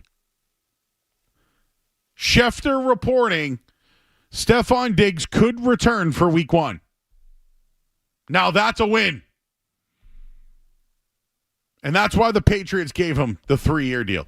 We'll leave it there at 617-779-0985. Can you dig it? Stefon Diggs, a member of the New England Patriots, will hit the headline here. I'm Joe Murray, 98.5 The Sports. You're listening to Joe Murray on 98.5. You're listening to Joe Murray on 98.5 The Sports Hub.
quick. Smelly.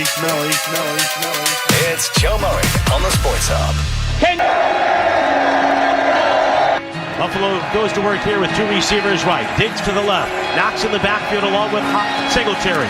And Allen with a play fake inside. Fire into the end zone. Left back corner. It's caught by Stefon Diggs, who backpedals with a touchdown. Fires across the middle. The catch is made by Diggs, who turns and runs across the 20 to the 15, slanting inside the number at the 10 and dragging defenders inside the 5, and eventually brought down with a 1st and goal to go. He's back with a look to his left. He fires down the middle. Pass is caught by Diggs. Touchdown Buffalo. A frozen rope. Allen pumps, then looks right. He's going to throw a long ball. He's got Diggs separation. Catch at the 30.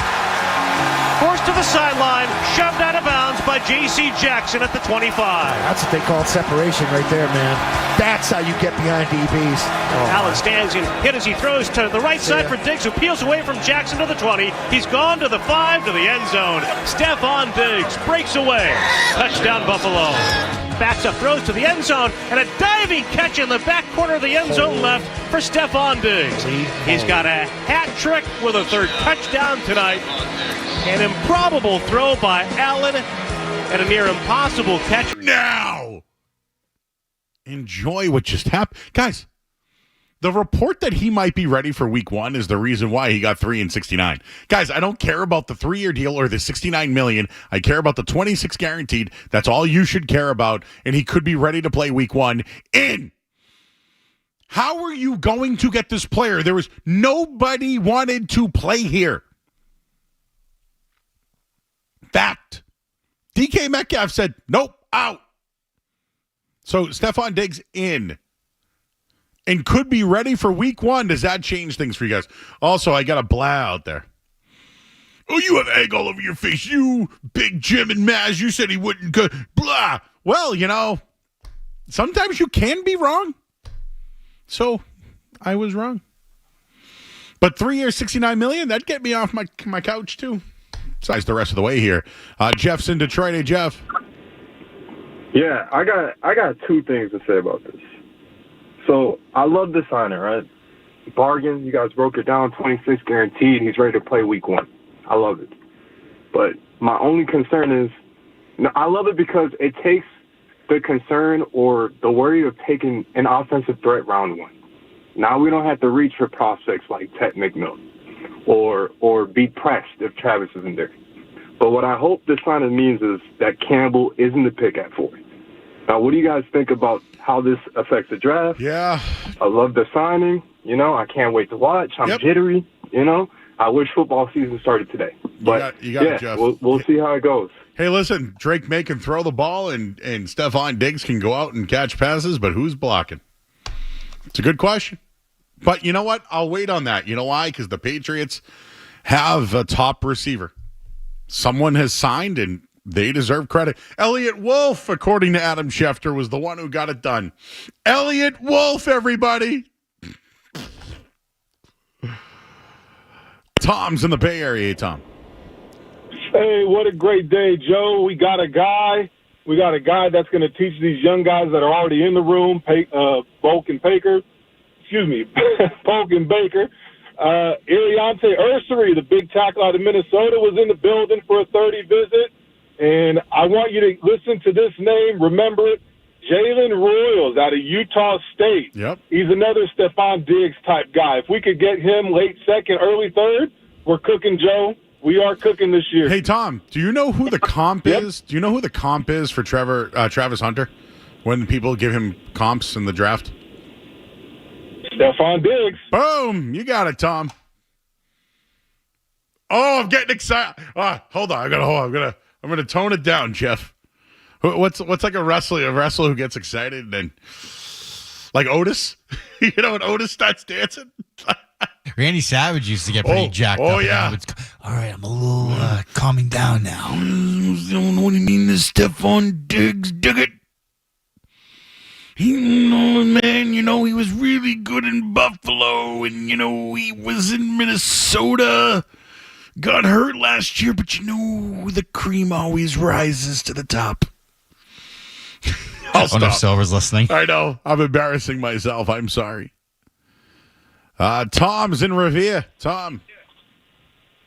Hey, Joe, first time. Those last two callers kind of stole my thunder with talking about the left tackle. So I was just wondering, do you think this could be a little bit of a step back for Drake May since Diggs did, butt heads with Josh Allen? He butted heads with Kirk Cousins.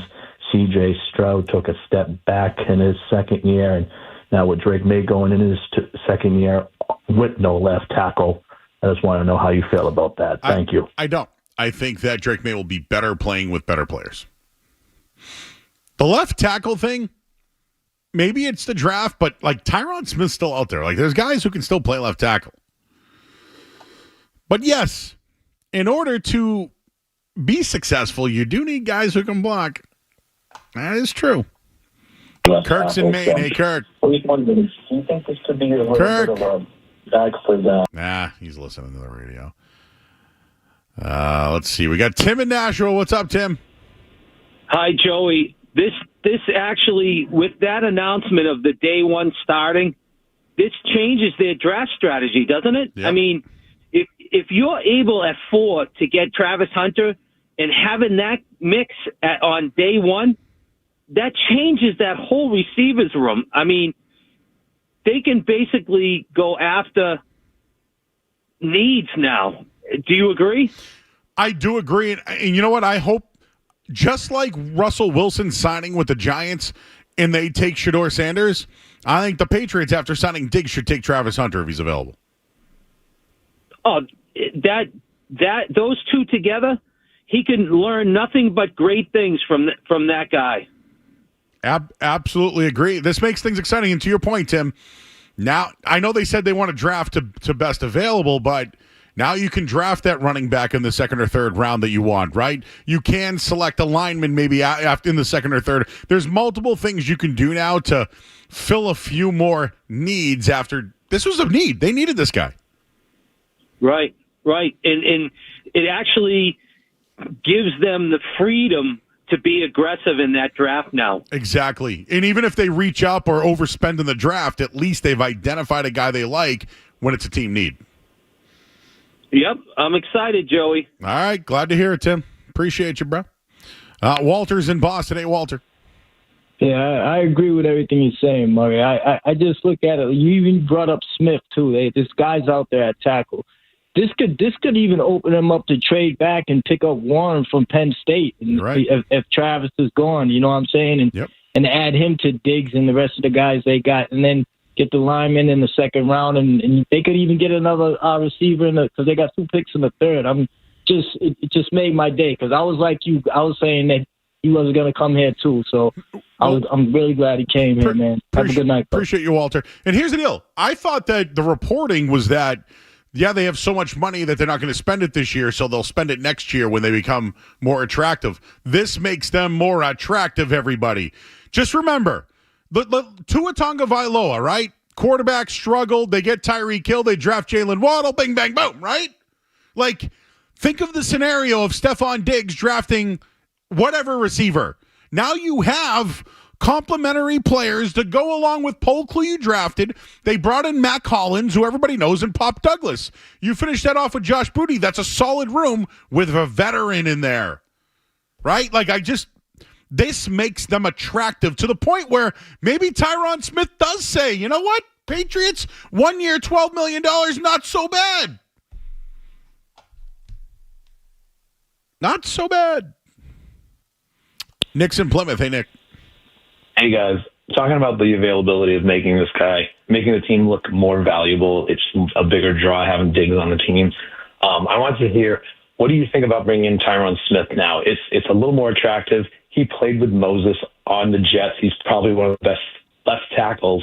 And if you can bring in a tackle, now, like everyone's saying, you pick who's the best player available, which right now, if it's not Hunter, would you ever think of taking the running back Chanty as well? Because they're saying now that they want to draft for the best talent that's available. Yeah. I think he would be an awesome sneak in. They don't need running backs, but they're questioning Stevenson. They're questioning what they have, and they didn't bring any else, and that really helps out. Yeah, they're actually they're at Texas Pro Day today.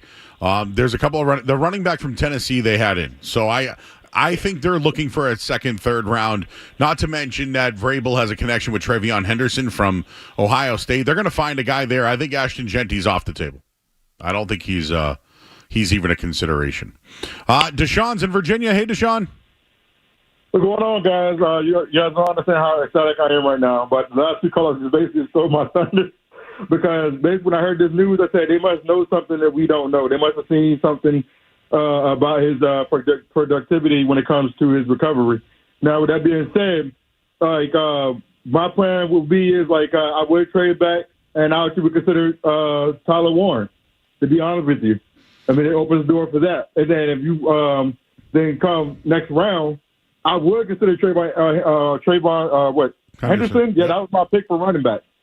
So now with this being now with things playing out how it played out now, yes, they can get real aggressive. And I would take Tyler Warren in the first round, and I would take a running back next. That's all I wanted to say. Thanks, Deshaun. Appreciate you, buddy. I would take this as the next domino to fall is either some sort of veteran left tackle or a draft. I think Travis Hunter's the guy, and I think the perfect comp for him is Stefon Diggs, and both of them on the same team. Ooh. Exciting.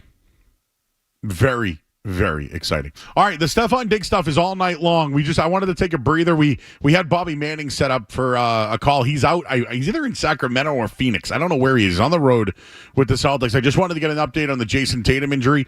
We'll talk to him. We'll get back to the Diggs conversation. I'm Joe Murray. You're listening to 98.5 The Sports Hub. More Joe Murray coming up on the Sports Hub.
Diggs is signed with the Patriots, everybody.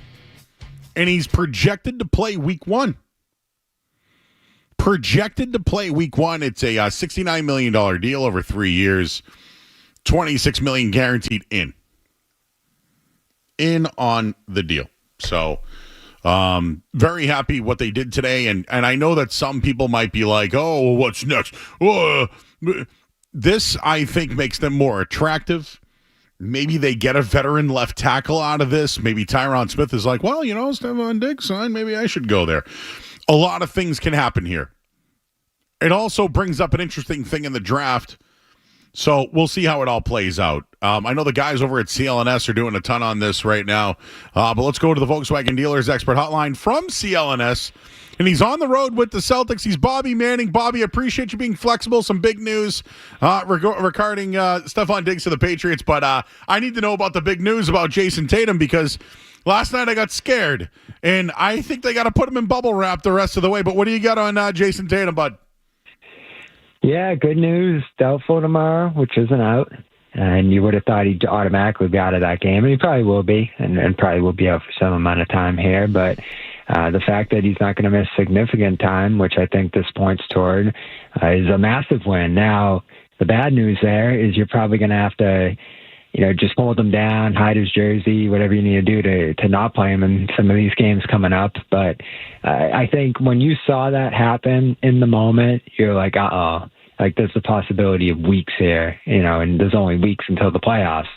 And now, obviously without knowing anything here specifically, I think you're probably looking on the shorter time frame of time, which could still be the rest of the regular season. There's 10 games left and not a ton of incentive to play him beyond rhythm and, getting in a groove and building up his minutes load toward, the 30, 40-minute playoff, nights he's going to have here.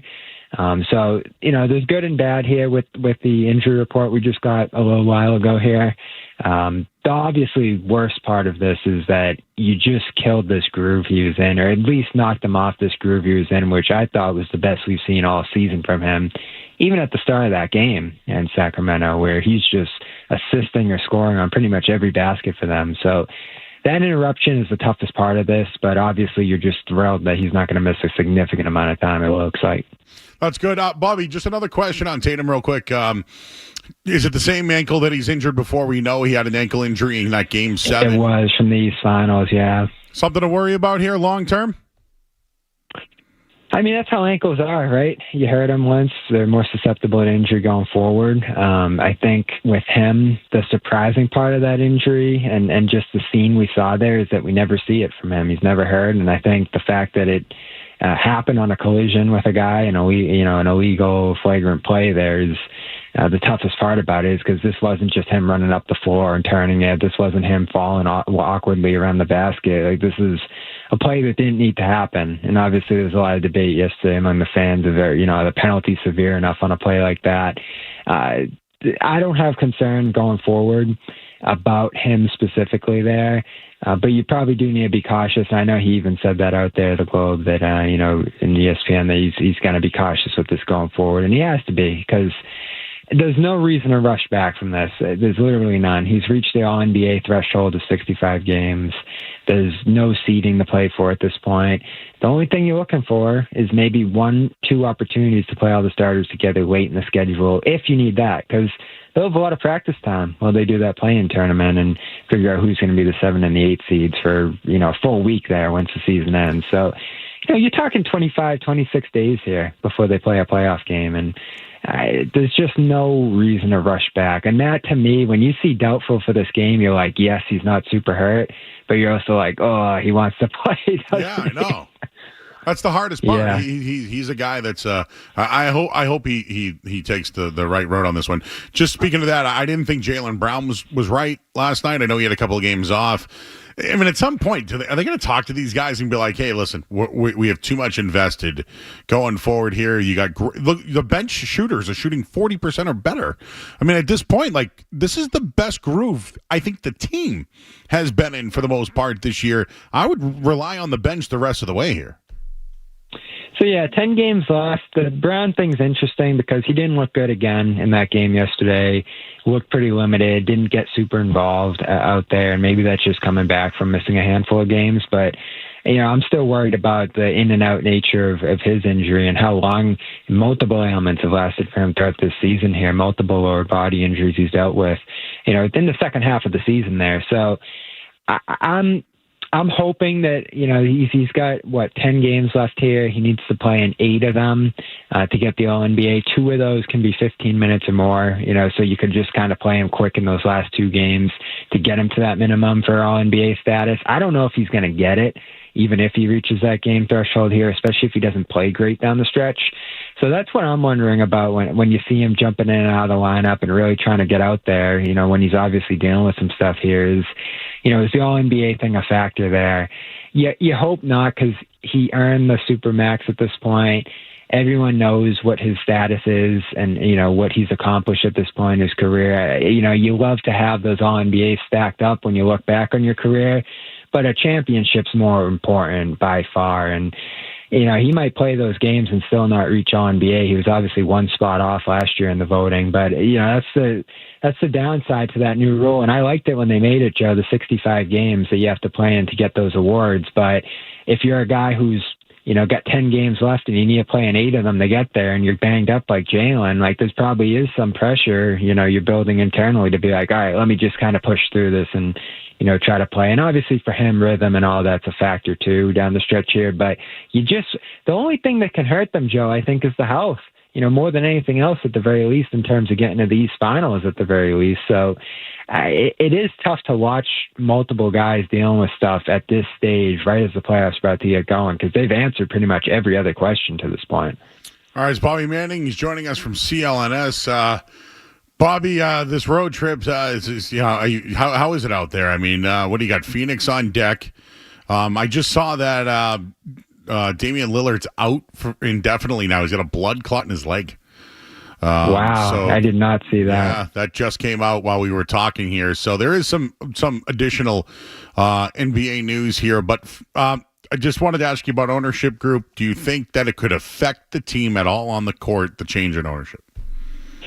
Not now. You look to this summer, and whether it was Pags or Bill or Wick this summer, I was just calculating again, $500 million this summer, and nobody's going to pay that. You weren't going to, unless you were bringing in like a Bezos type here, you weren't going to be able to afford that going into next year. So you just start thinking about scenarios, especially if they don't win the championship. And that was, I don't know how this sale is going to affect the front office now, but when they built all those extensions up and they, paid all those guys, the thinking was year to year, we're just going to take a look at things. If we win the championship, it's probably more likely we bring those guys back. If we don't, if you're the Celtics, you're probably looking at some changes coming up. And, I think even if they win the championship now this summer, there's going to be some tough decisions for them just because of how massive that luxury tax payroll is. And, there's second apron considerations too that you have to take into account there. But when I hear Wick talk about that, I do get a little concerned because, you have Wick still present there. You have Bill coming in. If he has to downsize this thing a little bit this summer, he becomes the bad guy. And is there just blame being deflected all around? Then that's when I start to think about Brad, who, from the moment he took over as president, he's had the green light. He's had the ability to add. He's had the ability to extend. Everything he's done, including trading future picks, has been for the present. If he has to start taking a longer view at things or, moving on from guys for nothing more than just some luxury tax relief, I do wonder how much he's going to enjoy doing that or, want to be a part of that as well. So there's a lot of questions I have about where this is going. I don't know a ton about what they're going to do here, but the one thing I know for almost certain is that they're not going to pay $500 million next year, and that's going to have to come off the books somewhere. And so my first thought is Holiday.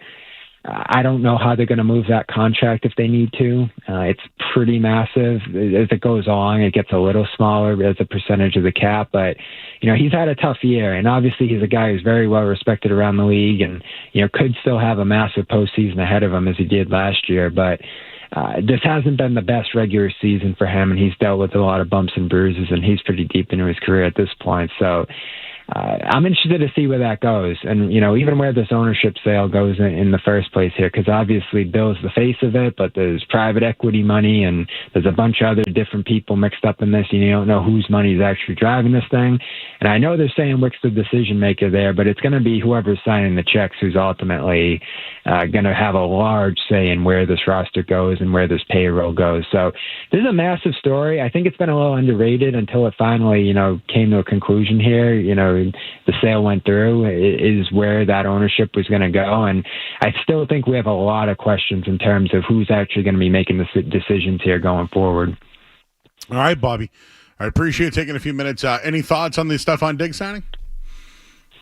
I love it. You want to see them try something. You want to see them spend a little money. So, I'm all for it. I get the concerns and the injury and all that and where he's at in his career. And, in football, those names and the guys you think of as great players, it goes off a cliff so fast and you don't even notice and you're looking up and you're like, whoa, that's not Stefon Diggs anymore. So I get why people might be a little worried about where he is in his career, but you just haven't had a name like this. You haven't had a talent like this in a long time. So if this is what you could get done, I'm all for taking the risk here. Give May someone to throw to. I got an article idea for you.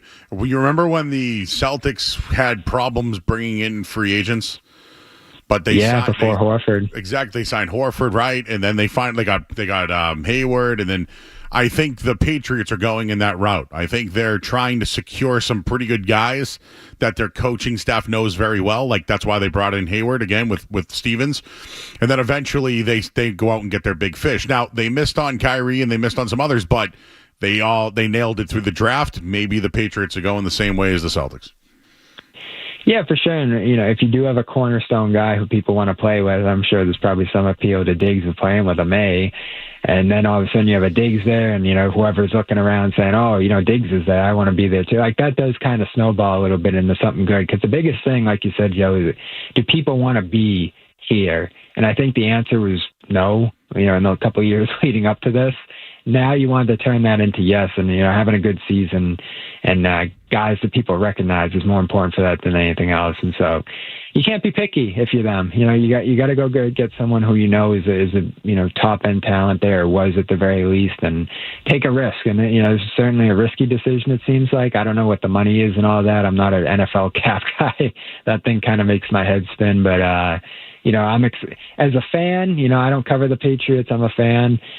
I'm excited about this.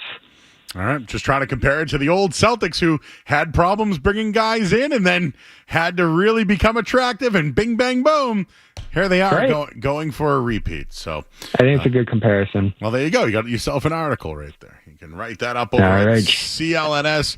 Hey, Bobby, appreciate you being flexible with us tonight, and we'll do it again when the playoffs start, my man. We love your coverage. No doubt. Can't wait. You got it. He's Bobby Manning, everybody. CLNS on the road, helping us out tonight. Also gave a Patriots take as well. Let's get the headlines. We'll re-rack Stefon Diggs, a Patriot. We'll tell you how much money next. Essential Sports Hub.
steps into it. Pass is caught.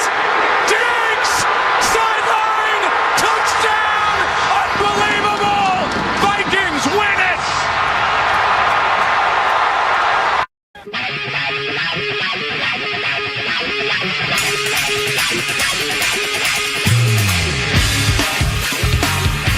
All right, back here 98.5, the Sports Hub. Stefon Diggs to the Patriots. It's official.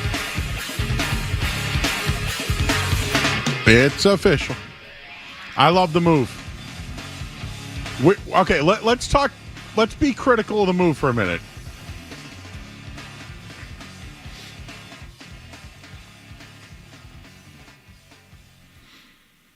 That's called silence, Jeff. I mean, you can be critical about the money. You can be some critical. Why? It's a lot. It's a lot. 20 for a guy over 30 coming off an ACL injury. It's a lot. They had to do it. I get it. I understand it. It's not. That's the only way. That's the only angle I can see that where you can complain about it. Though. What money are you looking at? What happened? What money are you looking at? The money. Which one though? Which one? I don't know. The guarantee? Yeah. Well, what's the guarantee? 26. You said 26.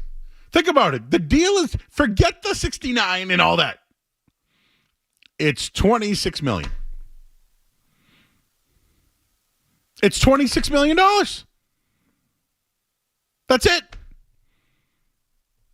Nice. $26 million. That's it. Why are we looking at 69 as to why?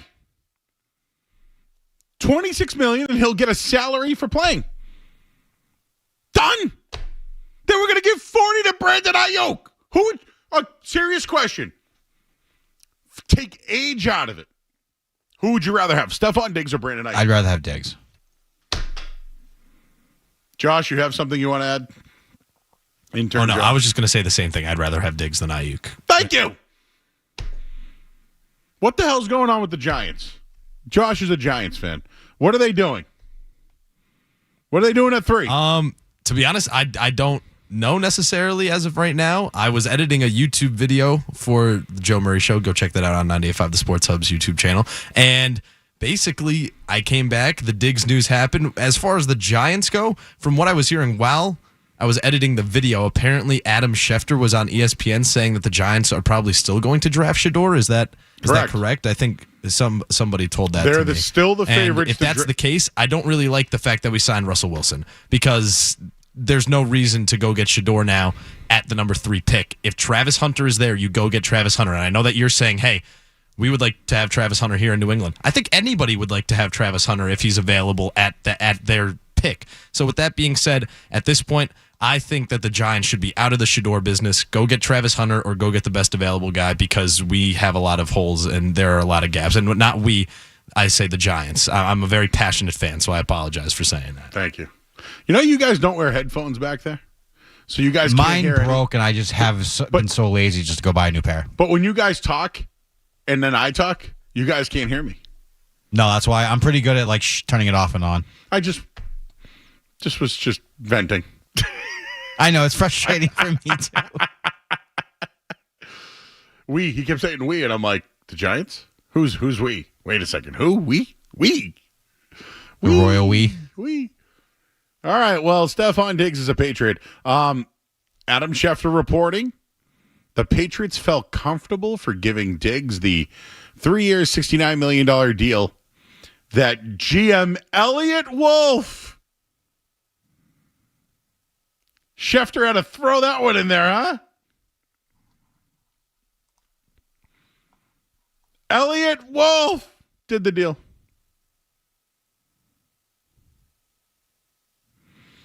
Joe, how can you not see where people are coming from saying it's too much? That's the Mike Felger blinders talking. I'm sorry, what? This is the Joe Murray Show, not the Mike Felger Show. And I don't know what you mean. Why do any of you care about the money? It's not your money. Why do any of you care about the money? Why do any of you care about the money? It's not your money. They can't sign anybody. Nobody wanted to play here, so it took money. The money is mine. show you blinders or Felger blind. But Felger hasn't been here in days. I've been here every day. Stop your Felger crap with me. Maybe he'll be here tomorrow. I don't care. Stop. I'm here, and I'm telling you that the money means nothing. The Saints just signed Brandon Cooks to the same deal, exact money. Who cares about the money? They have a player who can play.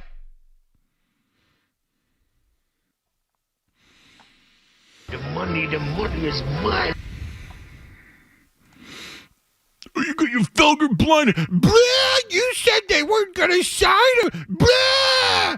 Oh, but they do sign him, and then all you care about the money? Would they have said so? If Juan Soto went to the Red Sox, do you think for one bit I'd care about the money? Not one bit. It's not my money. It's my money, and I want it now. Hi, Justin. How you doing, bud? Hey, Joe, it's Celtics. I agree with you. I don't care about the money. I just want talent around this team. I don't care about the money at all, Joe. I agree with you wholeheartedly. And I also wanted to say that I will be there at 7th Street. That's right. Thursday night. Where am I at? I'll be there Thursday, right? You. You Yes, got it, I will be Justin. there. I keep forgetting. Thursday night, I'll be at Sylvan Street Grill. You've been there with me, Joe. You met Justin. Yes. And Tommy from Lynn. Oh, yes. Mm. Did I tell you about the time I was at the Patriots game and I looked up at the screen and I had a little extra, things running around the old blood system there, so I was a little off my game, and I looked up on the new big screen there in the in Gillette and saw Tommy from Lynn dancing on the big screen and thought I was hallucinating. Well, listen, what we've been watching over there for years, we've been hallucinating. The Patriots have brought in a guy that can play football and that might be ready week 1, but we care about the contract? I don't care what anybody on that team makes. Not one person. I don't care about any of their money. Can they play football? Because the team that I saw last year sucked. So any heartbeats of actual talent in. It's $26 million, everybody. It's $26 million guaranteed. Now, do you want to bring up that he'll actually earn a salary? Yes. I don't care. Are you going to get mad if they sign a left tackle like Tyron Smith? Who's up on money, a left tackle. Blah. Oh, you people. Are you ever happy? I feel like John Cena right now. You get what you deserve. This has gone from making me happy to people pissing me off. You're letting the chat dictate your mood. You know what? Let's do in or out next. How about that?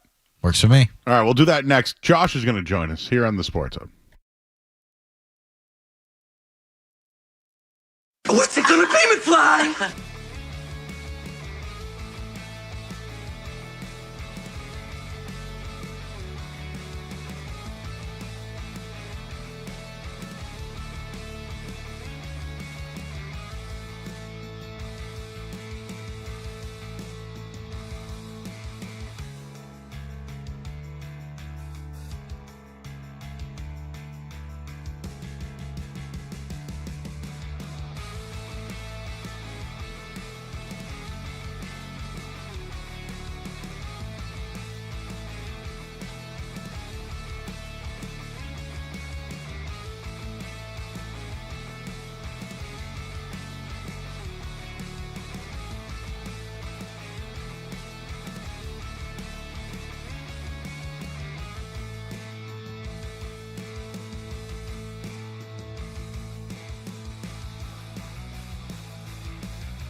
I'm the one you need for a dirty deed. I'm the best. Success is guaranteed. You know, It's not like football and wrestling has not crossed paths before either. Headphones, see? Did I talk over him? No, just never mind. Yeah, no, I follow a lot of these like NFL meme accounts, and one of like the comparisons that they did one time was like, who's the WWE, who's the wrestler comp for like a player, and CM Punk and Aaron Rodgers was the comp that they got there, just because they have, you know, the polarizing personalities and stuff like that. I feel like it would be a cool thing to see. I think I'm in on that. In. If somebody wants to kick Aaron Rodgers' ass, I'm in. Yeah. Next. All right, so we'll stay with wrestling real quick. You put in on the Slack channel, Limp Bizkit was performing the one of their hits, "My Way," which was a part of the WrestleMania 17 package with Stone Cold and The Rock. Somebody was in the audience playing that package while "My Way" was playing live. So I decided to say, do you believe the "My Way" package is the greatest WrestleMania package of all time? Ooh. The one that I liked was Whoa, Whoa, It's WrestleMania. So WrestleMania 10. Yeah, that one I really liked. That Limp Bizkit one was really good, though, huh? What, has there been a recent one? Oh, give me the green line. Now I'm ready Yes. to go. Do. Whatever. I don't care about wrestling packages anymore. Out. They don't do nothing for you, huh? Josh is a wrestling fan. I mean, like I'm also out on it. What's your favorite song in wrestling? Oh, I mean, Cena's my favorite. I just have to go with Cena all day. You hear that, and you're just like a whole another feeling that you don't really get to feel very often. Just goes. Oh, yeah? Yeah. What's another feeling that you don't feel very often, Josh? Happiness as a Giants fan. Oh, okay. There's that. I was thinking like, an emotional feeling. Oh.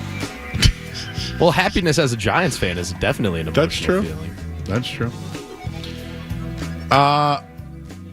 What else? We got any more? We got one more. We got McDonald's new menu items coming. Not so much new to some people, but newer. We got chicken snack wraps that are returning. Wait, what's it with chicken snack wrap? You don't remember the snack wraps? Is it just a wrap with a piece of chicken and a lettuce in it? And some cheese. Out on the lettuce, cheese only. That's right. You're not a lettuce guy. Yeah. In? You like it? I'm totally in. The snack wraps are awesome. I've been waiting for the snack wraps to come back. I've been waiting for that. I think the fact that they're putting the new chicken tender. What are they calling the new chicken tender, Jeff? Selects. The Selects, yes. Selects, Those aren't new. Those aren't new. Those were great. They were there when I was working there, and back in like 1997.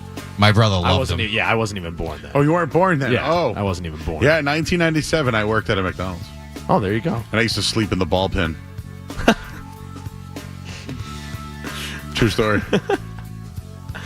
And it looks like they're bringing back a new McFlurry, not a new McFlurry flavor. They didn't announce it, but I'm in on that because all they have is Oreo, so they need to bring back something. They have Oreo, they have M&M. What do we think the new one will be? Reese's Peanut Butter Cup. I hope so. Reese's Peanut Butter Or Cup would be a Butterfinger. really good one. Butterfinger. What about Kit Kat? On the topic of ice cream here, real quick. I know we got to wrap this up, but Dairy Queen just released their new summer menu for their Blizzards, and the fans once again voted. I think it's like the 5th year in a row that the fan vote has been the S'mores Blizzard has won. So they're going to bring back the S'mores Blizzard. I love It's Dairy amazing. Queen. It's great. I love Dairy Queen. It's fantastic. They fill it up, too. They do. Like, they take care of you. That's what I'm saying. Like, I get a medium, and I'm filled. Yeah. Like, I'm good. Like, that's a lot. They hook it up with the candy, too. Mm-hmm. Anything else, Jeff? That's it, man.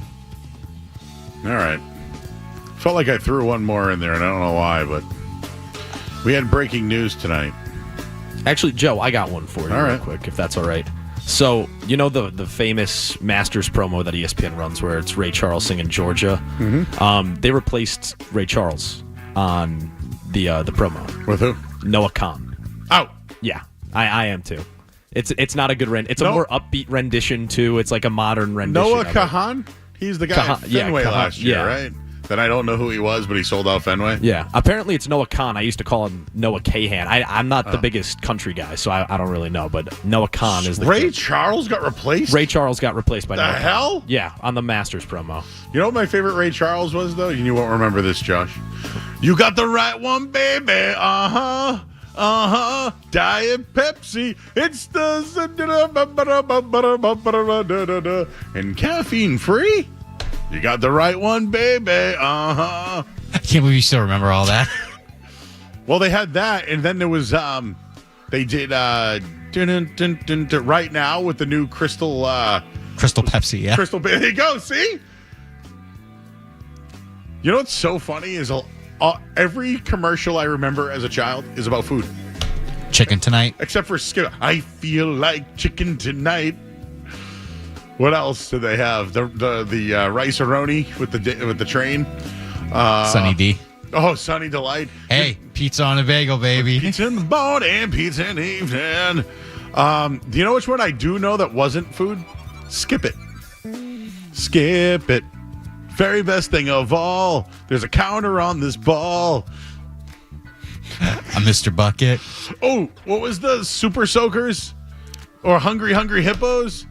I don't know why I'm thinking of commercials as a child. And all this is way over Josh's head. Yeah, I mean, I'm not going to speak for my entire generation, but we didn't really have jingles necessarily growing up. We were just kind of like, hey, here's this new fun toy. Here's what it does. Now you can go buy it at your local Toys R Us, which doesn't even exist anymore, unfortunately. Well, people are sending me all the negative stuff about Stefon Diggs, so... There's not many negatives there, Joe. Well, you would be surprised how many things people could dig up. That's Get fair. it? Dig up. Dig up. Yeah, okay. Yeah. All right, Josh. How was the Big East tournament? It was a lot of fun. It was really great. Who won? What happened with him? Why didn't he play? Who? RJ Lewis. I mean, the guy's 3 of 17 from the field. So you don't play your best player late in the game? No, you do play your best But player. What happened there? Ego? What? I really don't. Ego. I'm still confused on it. Great coaches do this. I watched Ray Allen struggle in an NBA Finals. Then the next game broke the record for threes in a final. And then when he struggled so bad in the next game, he hit 2 of the biggest free throws to win the championship. So it's like your best players need to be on the floor late in games. Oh, absolutely. And the worst part about it was it's not even like Patino took him out with like maybe 2 minutes to go. Like he sat him the last 5 minutes of the game. And then in the post game press conference was just like, yeah, you're asking, he told the reporter, you're asking leading questions. You know exactly why we sat him. No, we don't. No, we don't. I don't know. I don't know. What's going on with Dan Hurley?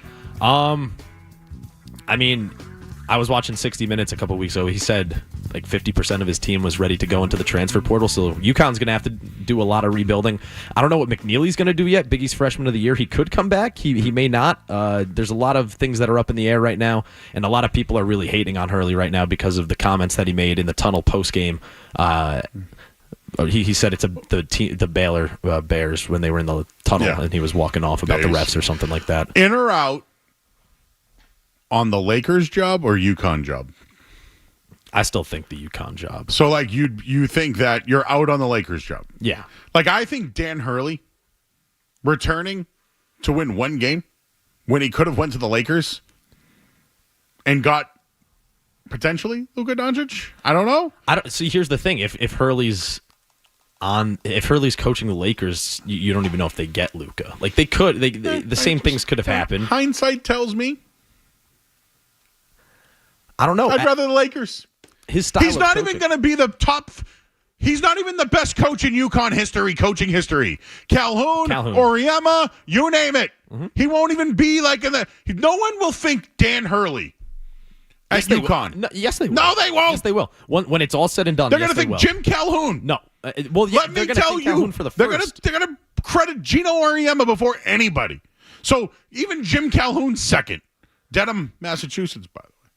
Very nice man as well. Got to reconnect with him Local down at the guy. tournament. Good guy. Yeah, he is a good guy. When they had the first 2 rounds of the NCAA tournament in Hartford, I met him there, and then I was able to catch back up with him at the Big East tournament a couple weeks ago, so that was pretty cool. Well, Joe versus the clock is undefeated, as it says in the chat. The great Mason Souza knows that very well. Mason Souza. All right. Well, thank you, Josh, for joining us. Thank you for having me. Maybe you can find out who the Giants are going to select. Travis Hunter. Just do some digging. Ask somebody. I'll do some digging. Do some digging, ask somebody, and then get back to me. All right, well, we get the final hour of the show. Can you dig it? Stefon Diggs to the Patriots. We'll do an update next. From the Town Fair Tire Studios, this is your home for every Patriots game. Looking to the end zone, trying to keep the play alive. Falling down, he goes to the end zone. It's caught! He's got it! Touchdown! WBZ-FM at HD Boston. 98.5, the Sports Hub. A Beasley Media Group station. Sports Hub headlines. Presented by Celsius Energy Drinks. All right, Stefon Diggs, a new member of the New England Patriots. He has signed. It is a 3-year, $69 million deal, $26 million guaranteed. According to Adam Schefter, could be ready to go week 1 of the season. We did get an update on Jayson Tatum. He is doubtful for tomorrow's game against the Suns, but looks like there's no walking boot, and he's good to go, so we'll see how they handle the final 11 games of the season. Charlie McAvoy was back at practice today for the Bruins. He was wearing a non-contact jersey, and while the Red Sox are playing their final exhibition game, the youngsters are going deep, and I should mention Russell Wilson has reached an agreement with the Giants, 1 year, $21 million. Headlines, they are brought to you by Valvoline and Oil Change. Enjoy quick and convenient vehicle maintenance this month. Visit NewEnglandOilChange.com to save 15% off an extra drive-through oil change at Valvoline Instant Oil Change. I'm Joe Murray. Your next update soon. No matter where you go, you're always connected to Boston sports with the 98.5 The Sports Hub app. Download it wherever you get your apps today. Felger and Maz are just his pregame. They've been getting wholesale deals for years. It's Joe Murray on the Sports Hub. Buffalo goes to work here with two receivers right. Diggs to the left. Knocks in the backfield along with Singletary. And Allen with a play fake inside. Fire into the end zone. Left back corner. It's caught by Stefon Diggs, who backpedals with a touchdown. Fires across the middle. The catch is made by Diggs, who turns and runs across the 20 to the 15, slanting inside the number at the 10 and dragging defenders inside the 5, and eventually brought down with a 1st and goal to go. He's back with a look to his left. He fires down the middle. Pass is caught by Diggs. Touchdown Buffalo. A frozen rope. Allen pumps, then looks right. He's going to throw a long ball. He's got Diggs separation. Catch at the 30. Forced to the sideline, shoved out of bounds by J.C. Jackson at the 25. That's what they call separation right there, man. That's how you get behind DBs. Allen stands and hit as he throws to the right side for Diggs, who peels away from Jackson to the 20. He's gone to the 5 to the end zone. Stefon Diggs breaks away. Touchdown Buffalo. Backs up, throws to the end zone, and a diving catch in the back corner of the end zone left for Stefon Diggs. He's got a hat trick with a 3rd touchdown tonight. An improbable throw by Allen and a near impossible. Anna Rossini, correct? So the locals didn't have it. Let's just see here. Reading from Andrew Callahan of the Boston Herald. AFC front office executive on the Diggs deal. Feels a little rich for a 31-year-old coming off an ACL, but when you have a major need, it's natural to overpay a little bit. Like, you're bringing in an experienced guy that's, I mean, really, he's been a superstar. I'm fine with the signing. Like, this is does everybody, do I need to say this loud for the people in the back? Jeff, I hope everybody can hear me when I say this. It's about Drake May! It's about Drake May! It's not about the money. It's not about your feelings. It's about Drake May's development. I'll say it without yelling. It's about Drake May, everybody. It's about Drake May. He has an actual guy who's played the receiver position in the NFL. I don't even know if Drake May knows what a wide receiver is besides his little time at the Pro Bowl this year. This is about Drake May. It's about Drake May, not about you. Don't make it about you. Don't make it about the money that you think is important. Stop making the move about you. It's about Drake May and his development. And he has a top receiver now who could be ready by week 1. It's about Drake May. It's not about you or the money. Please stop with what you don't like about the deal. Stop it. And, someone said I'm a homer. You know what? We got a lot of new audience tonight because, the YouTube got a big alert that we were live in breaking news. So for those that don't know me or don't listen, I crap all over the Patriots. I crap on every team when they do terrible. And for 5 years, I have been literally crushing the Patriots.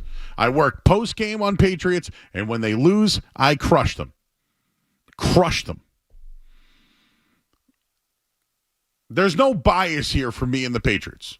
I know we're the home of the Patriots, but if you listen to every show on this station, we're very critical of the Patriots. This isn't about you guys. It's about the development of their young quarterback. The league is filled with quarterbacks with dynamic wide receivers, and the Patriots have struck out on them for 2 straight years. It's an undesirable place, and you got a player who wanted to play here. You might have had to spend a little bit more than you thought, but he now wants to come here. And so therefore, it's about Drake May. It's about Drake May's development and making New England a destination. So, not about you. It's not your money. I don't care that he's 31. I don't care that he's off an ACL. I care that they have a player that can help Drake May develop. That's what you should be caring about. Not about you and your feelings. Out on you and your feelings and the money. It's about Drake May and it's about his development. Out.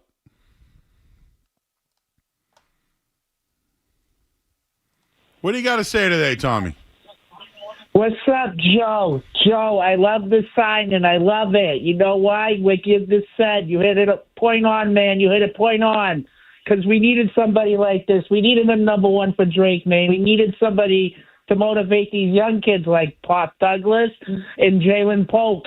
Now it leaves the field wide open, and that will give these young kids more room and catch the ball now. We have to have a second year for Polk.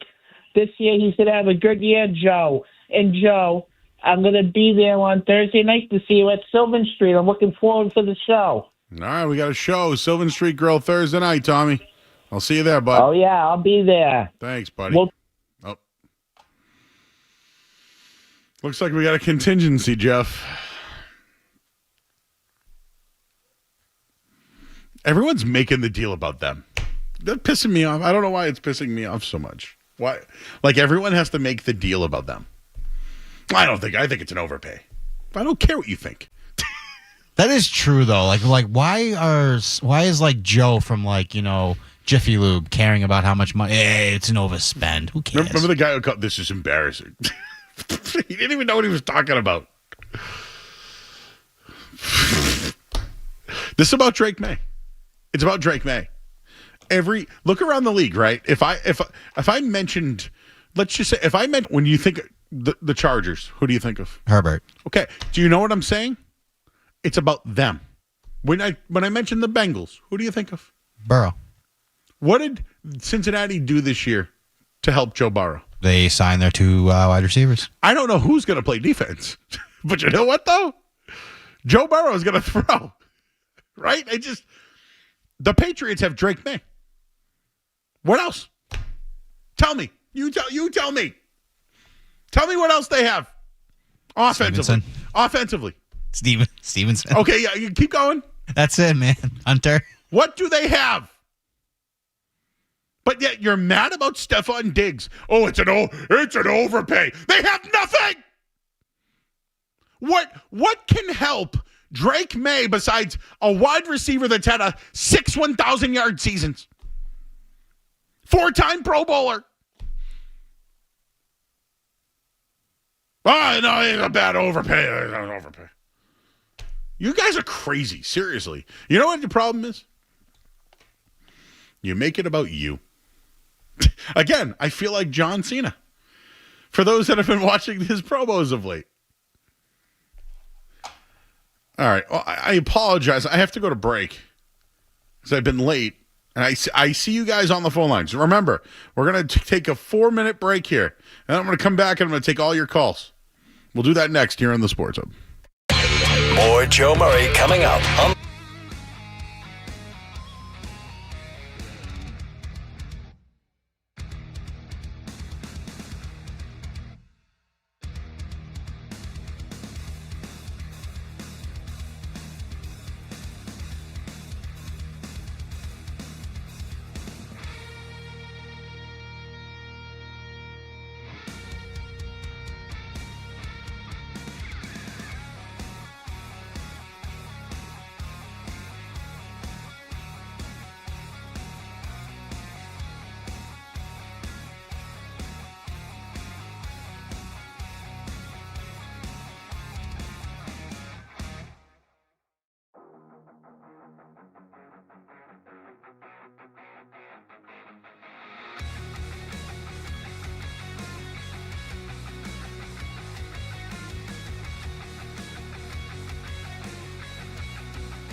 to the right, Diggs by himself on the left side. Here's the snap, takes the handoff to Murray, Throws in the end zone. It's a trifecta for Stefon Diggs.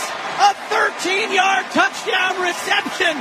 Can you dig it? Can you dig it, sucker? Can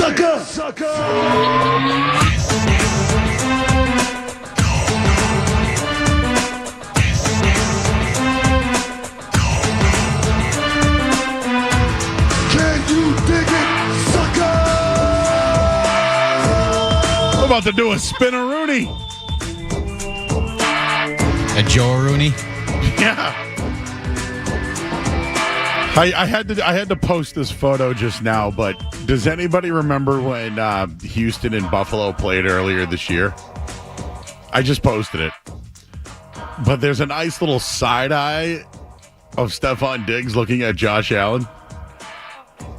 I just had to post it. The side eye that he's giving Josh Allen in this photo is how I feel about everyone who doesn't like the Diggs deal. I ask you again. Who is supporting Drake May? I'll give you Hunter Henry. Okay, so let's put a line out there, okay? So you got Moses Moody at right tackle. You have Michael Onwenu at right guard. You have Bradbury at center. I'll just say for the sake of the conversation, you have Cole Strange at left guard. You don't have a left tackle. Okay. You got Stevenson and Gibson in the backfield, okay? And now you have... If the report is true, he'll be ready to go week 1. You have Stefon Diggs as the X outside. I don't think Kendrick Bourne's going to make the team now. I think they're going to move on from him. I don't know. I think this kind of hampers him. I would say Pop Douglas is probably your slot. I think they want Polk to be the guy on the outside. I don't know if he can be that guy. I know Mac Hollins is probably their 4th receiver. It's probably Kayshon Boutte.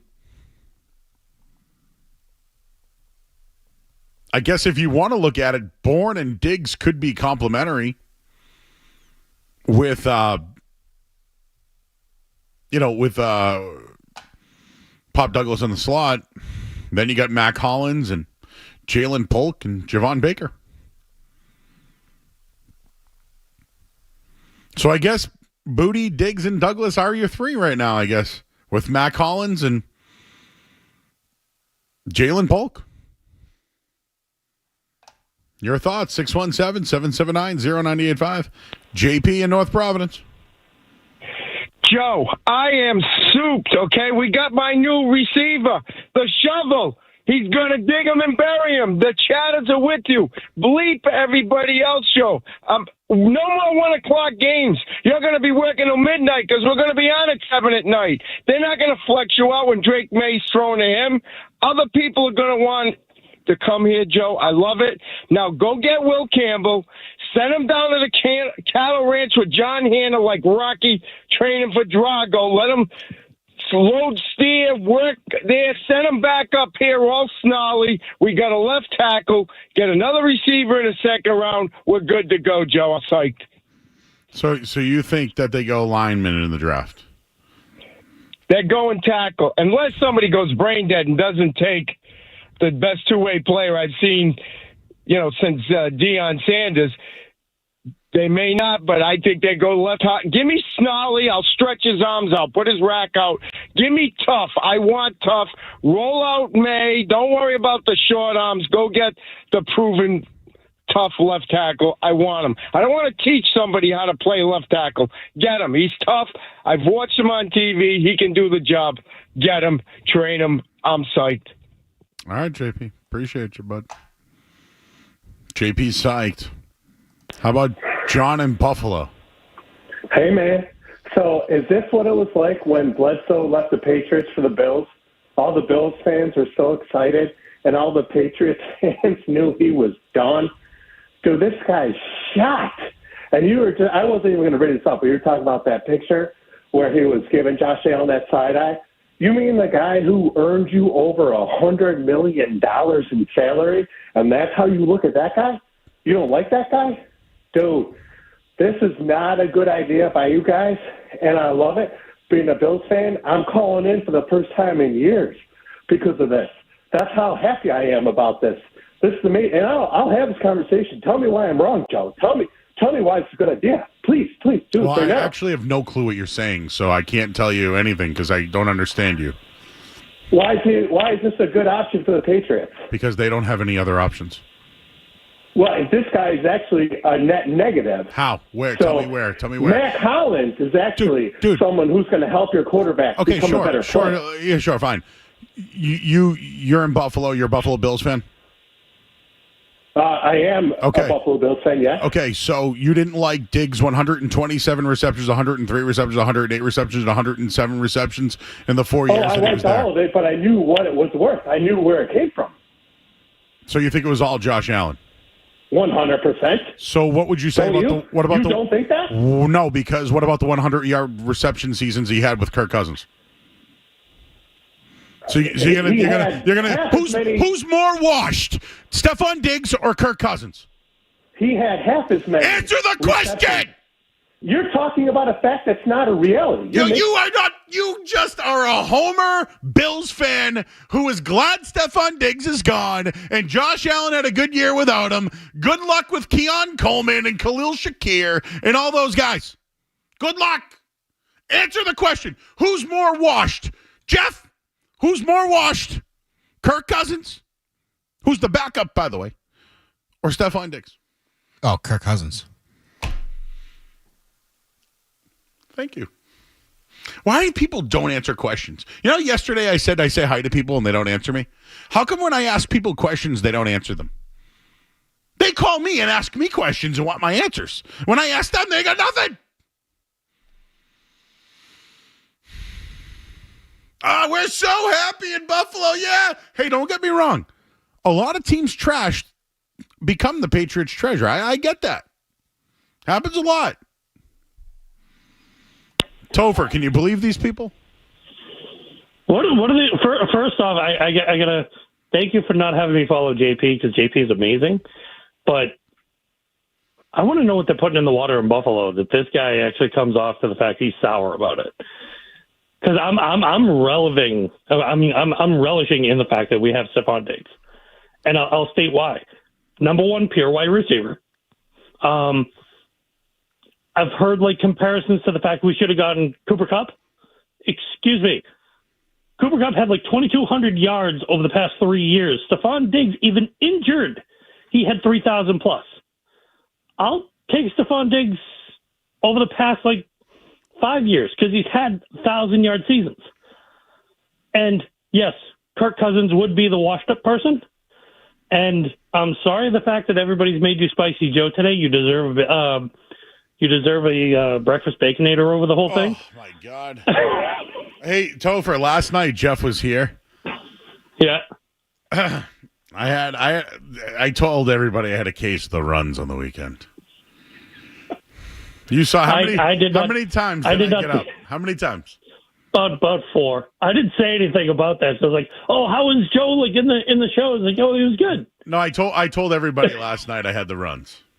Oh. And last night I almost had an emergency break on the air last night. Uh-oh. Yeah. We Jeff and I shared stories of where we almost crapped our pants during radio. Jeff, I felt bad for him for one moment because it was he was getting up to go use the restroom in the facilities. Yes. And some guy wanted to stop him before he was going to the bathroom to take a photo. True story. Oh. And you know what's funny? I go, hey man, I got to use the bathroom. And he goes, do you mind if I take a selfie? I go, hey, that's code word for I'm going to crap my pants. And he still wanted to take the selfie. So I took a selfie with a guy holding my butt cheeks. True story, right? I'm on the other side. I felt so bad. True story, though, right? True story. I'm not making any of this up. No, you're not making it up. Because how do you tell a person, I got to go use the bathroom? Hey, can I get a selfie really quick? No, we said just hang out. He'll be right back. And you can get a selfie. And he was still adamant about dude, I need a selfie. Let the man go to the bathroom. I had the squirts. Oh. I had the squirts. Oh. All right. Well, thank you, sir. Appreciate all your help. Oh, you're welcome. Love calling in, buddy. Have a great night, buddy. Eric's in Lowell. Joe Murray, why do you have to bash anyone who doesn't agree with you 100%? Listen, it's a mid signing. It's not positive. It's not negative. He's kind of washed. Bad injury. Like I get you're excited because they haven't done anything in I don't even know how many years. But you don't got to stop bashing people. Like take your homer glasses off for a second and just look at it for what it is. It's mids. That's it. Eric, I would tell you to not tell me to take my homer glasses off because I'm not a homer. You sounded like one. Do you listen to this show on a regular basis, or are you just popping around calling in? I listen. I wouldn't say religiously, but I listen pretty often. So you would therefore know I'm from Boston, but I generally bash the team constantly. No, but that's not what you're doing right now. Yes, because it's a good move. You're not, because there's no other moves, that doesn't make it a good move. It's a move. What did it's not a good move. It's a move. Did you hear what I said? Why it's a good move? Because they have no other options. Okay. No. That's not what I said. Drake May's development. This Drake May's development helps Drake May's development, yes or no? So you can tell me I'm bashing you about your opinion, but am I talking fact or not? I mean what? I'm a homer and I don't know what I'm talking about, and I bash what everybody's saying because I make too much sense to you, Eric. But you don't. You just want to call me a homer. Listen. There's too many variables. You don't even know if he's going to play. The report. Okay. Reporting. I just, you know what? Forget about it. Let's just no reporting. No, you know what? No. You don't even know, Joe. Joe, you don't even know. Well, you know what? Everybody reported something. And all we do on the show is talk about the reporting. Right? Jeff, you've been here the last 2 nights. Everything has been a report, right? Yes. The report says he's going to be ready for week 1. What's all the local people say? Well, that's optimistic. Adam Schefter, who literally threw Elliot Wolf's name. So you mean to tell me that wasn't informed? You mean to tell me that the Stefon Diggs deal wasn't informed? So his reporting is just wrong? And I don't know what I'm talking about because I'm just reporting. You're being a homer. What line, Josh? Ryan in Franklin. Hi, Ryan. Hey, how are you, man? You're not a homer, not even close. You fucking... Dummy up, bro. Dummy up. Now we got to go to break. And you know what? This makes Josh look bad now. You know that? Because Josh took the call, and he told me to take it. It's not your fault, Josh. You ever watch Good Will Hunting? It's not your fault. It's not your fault. You know, now you know what I'm thinking about now? I wish we were going till 11. We're not. But I think people are just jabbing me now. Is that what you think it is, Jeff? Oh, absolutely. Because they know how to get me going, right? You're selling for these people, and now they know. John Cena. Now they're working you into a shoe. Now they're working me.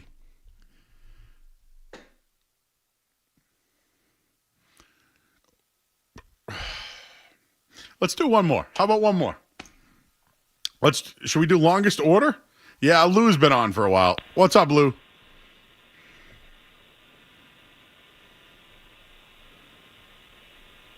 Lou.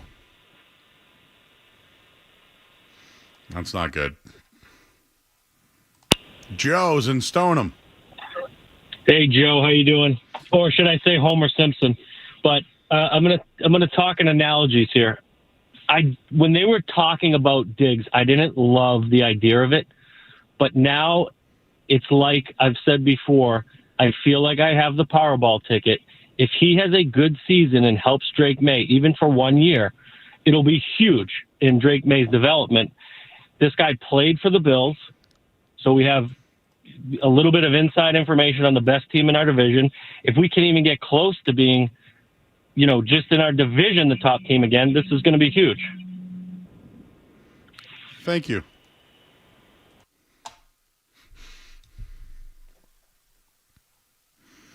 My buddy Saki checking in. You know, Joe, if you don't almost crap your pants at least 3 times a year, you're not taking enough chances in life. I'm going to leave on that note. We'll take a quick break. I'm Joe Murray here on 98.5 The Sports Hub. Essential.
situation because Stefon Diggs is still pissed off at the Bills. So there's going to be hunger and there's going to be urgency and there's going to be a fire under his ass in the meeting room when he's in New England at practice, which they could use.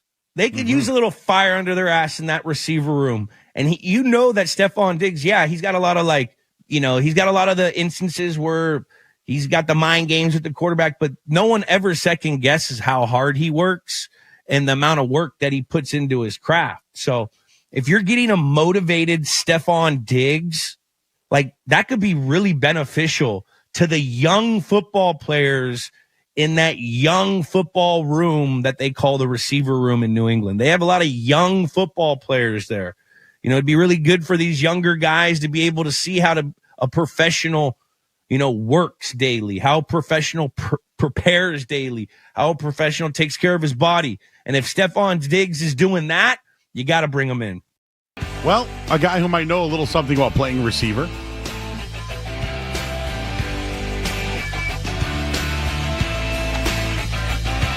I got nothing more. If you don't like this deal, it's a you problem. This is about the development of Drake May. And it's about making the Patriots more attractive, and they did that today. I don't care about the money. I don't care about the years. All I care about is the Patriots now have a guy that other teams have to game plan for, and it's going to make things easier for the other receivers in the room. And in the end, it will make things better for Drake May. Now, do they need someone to block in order to throw? Absolutely. But does it become more desirable for a guy like Tyron Smith? Just to give you a name. Is it worth? Could Tyron Smith be like, well, Diggs is there. They need a left tackle. I'll sign a guaranteed deal, 1-year deal. Let's do it. Then you can draft your guy and let him develop without pressure. It's about Drake May, everybody. It's not about you. It's about Drake May's development. It's about the Patriots becoming desirable and putting out good football games. The fact is, DK Metcalf did not want to come to New England. Whether it's the taxes, whether it's the climate, it wasn't desirable. It's just not. The Diggs move makes them more desirable. That's a fact. And if you don't like that, that's a you problem. Ryan's in the truck. Hey, Joe, I'm going to be on the other side and agree with you. I think it's a great signing. And with Vrabel being in Texas today, and it seems like they're going to go left tackle, I kind of want to know what your thought is on the other callers, where they would have wanted to spend the money. That makes sense. And I'm just mentioning Tyron Smith because he's a veteran who probably will only get a 1-year deal. Yeah, no, I agree. I wouldn't mind him.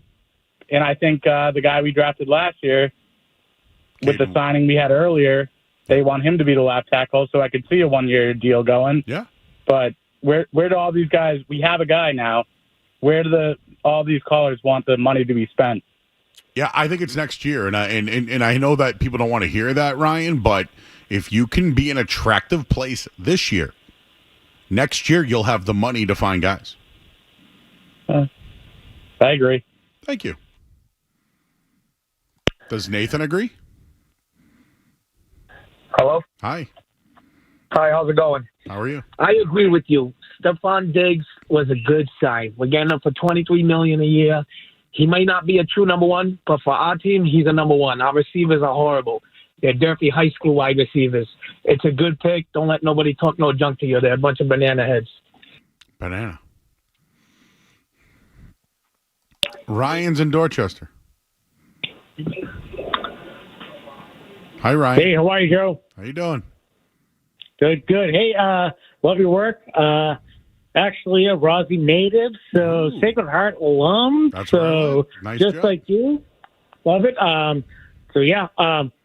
Love Stefon Diggs signing, but it's not perfect. I mean, he's a great number two, so you still need to look forward to that. We need Travis Hunter first round.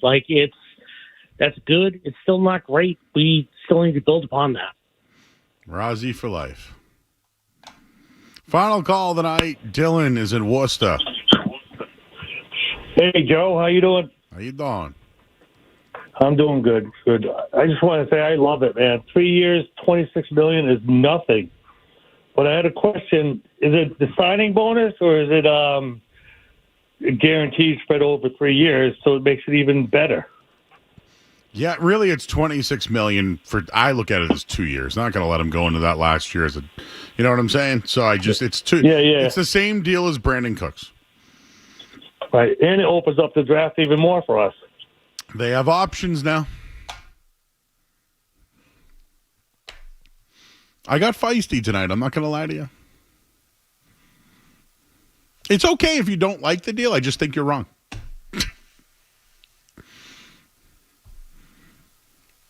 He's been on 3 different teams. Blech. Look what he did to Kirk Cousins and Josh Allen. Yeah, really hurt Josh Allen. Personally, I think Kirk Cousins hasn't been the same since.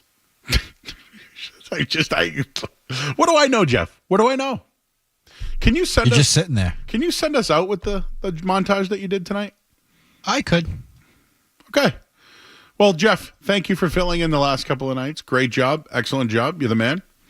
We'll be together on Sunday with Leroy. I wonder what Leroy feels about this one. Maybe we'll have a song of the day. Dig? Maybe that's the song. Mudvayne. Ooh. I just wanna. Intern Josh, great job, buddy. You killed it. I don't know what your Giants are doing, though. We Giants. We, the Giants. I'm kidding. See? The more I do this, the more you're going to get over it. Hey, we got to go. This hour of the sports is brought to you by Valvoline Instant Oil Change. Enjoy a quick and convenient vehicle maintenance this month. Visit NewEnglandOilChange.com for 15% off your next drive-through oil change. Valvoline Instant Oil Change, the official oil change of Stefon Diggs. All right, we're going to go out of break into the highlights of one Stefon Diggs. And by the way, tomorrow night moves, 7 p.m. will be heard right here on YouTube and 98.5 The Sports Hub. For Jeff Williams, intern Josh, I'm Joe Murray. We'll talk to you guys tomorrow night, 7 o'clock here on 98.5 The Sports. Buffalo goes to work here with 2 receivers right. Diggs to the left. Knocks in the backfield along with Singletary.